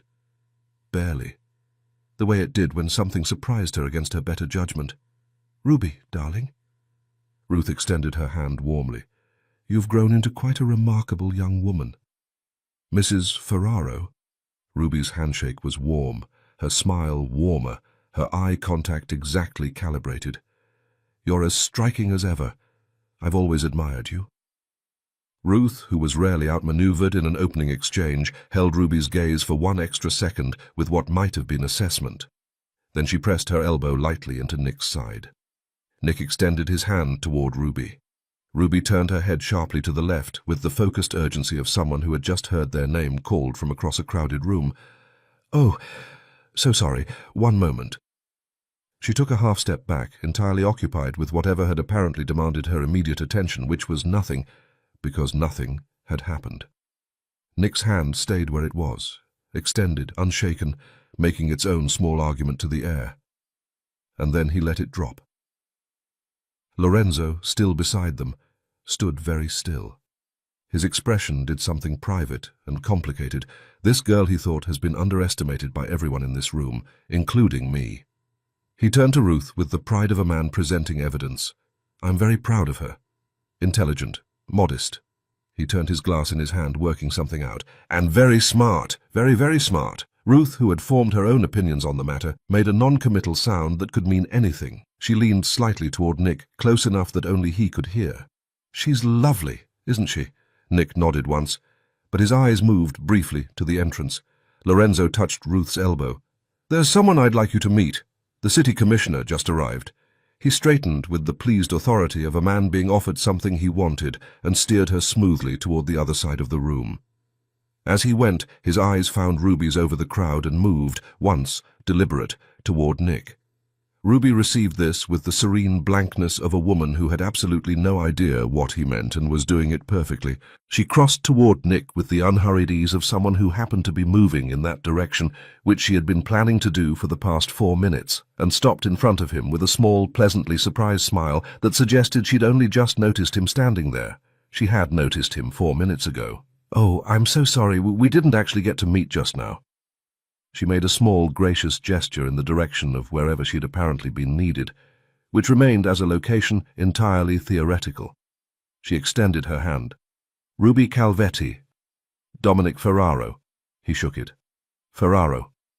She tilted her head as if running the name through a filing system that had plenty under F and nothing useful. The group, of course, but you, specifically? A small, genuine-looking frown. I don't think we've ever crossed paths. A photographer materialized at her shoulder. Miss Calvetti, could I get a photo for your social media? Ruby's expression shifted to something gracious and regretful. I'm really not a social media person, she glanced at Nick. Privacy is very important to me. The photographer stood there with the look of a man whose reality had just been rearranged without his consent. He had spent last Tuesday editing a 47-image brunch carousel for this account. He had notifications on. He recognized the shoes. He walked away without another word, looking personally betrayed. A waiter arrived with cocktails. Ruby reached for a glass, then paused. "Sorry, is there celery in this?" The waiter considered the martini in his hand. "It's a martini, ma'am. There's no celery in—" Ruby set the glass back on the tray with great care. "I have a very serious celery allergy. I have to be so careful." She looked past him. "Is there anything else?" Nick's eyebrows lifted slightly. "You're allergic to celery?" Ruby turned toward him, as if only now remembering he was standing there. Her fingers went to her collarbone. "Since I was a child. Terrible thing." Nick was watching her. "Same." He kept his voice neutral. "Interesting coincidence." "Oh, imagine!" Ruby's eyes were wide and clear, and giving away nothing whatsoever.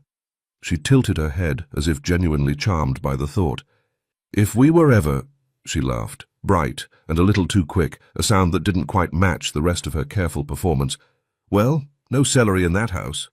He studied her, beautiful, composed, charming, and underneath all of it, the faint sensation of a note played in a key that didn't quite match the song, like a perfectly hung painting that was, if you measured it, 2 degrees off. He tilted his head. "Peculiar." "I'm a little surprised you don't know me, Ruby." His voice had an easy, playful edge.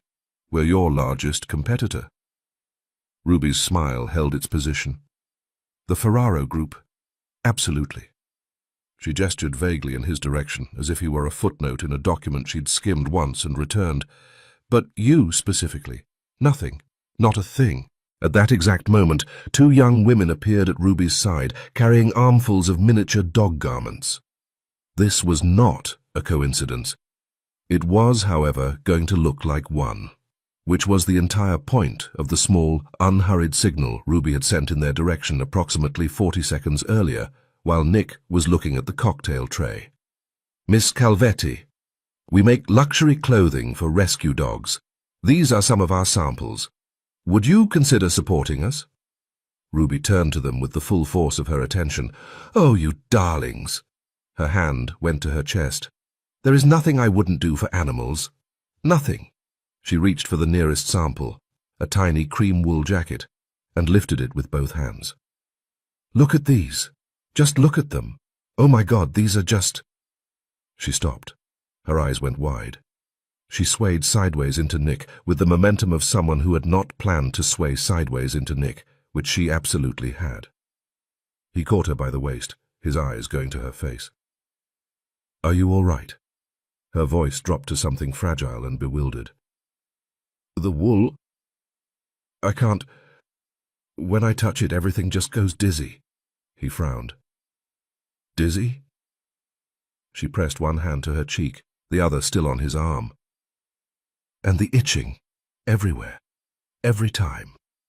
She shook her head. "I should have known." Nick held her steady and looked at her.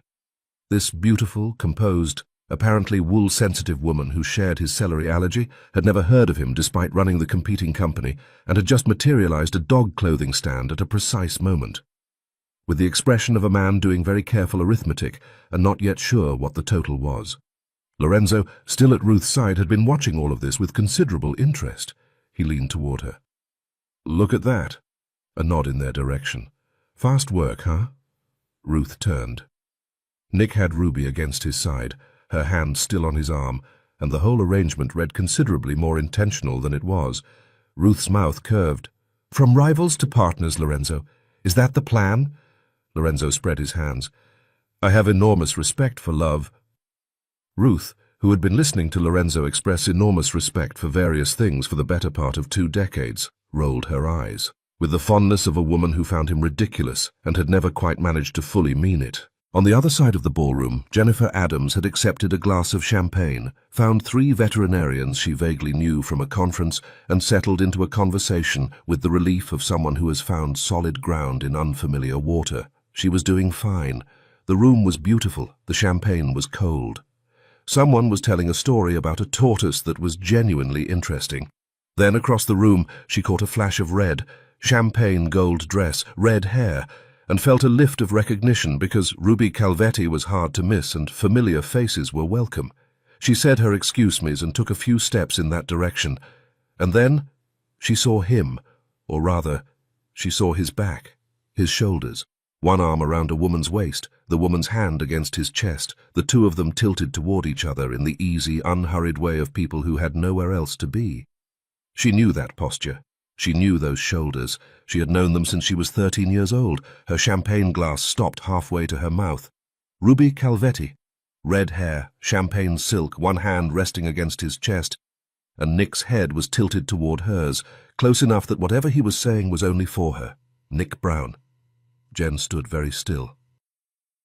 Ruby was still against his side, her eyes fixed on his face, blinking up at him with the expression of a woman in considerable distress. "Everything's on fire." Her voice was faint and suffering. "My whole body." Nick frowned. "Sorry?" "The itching."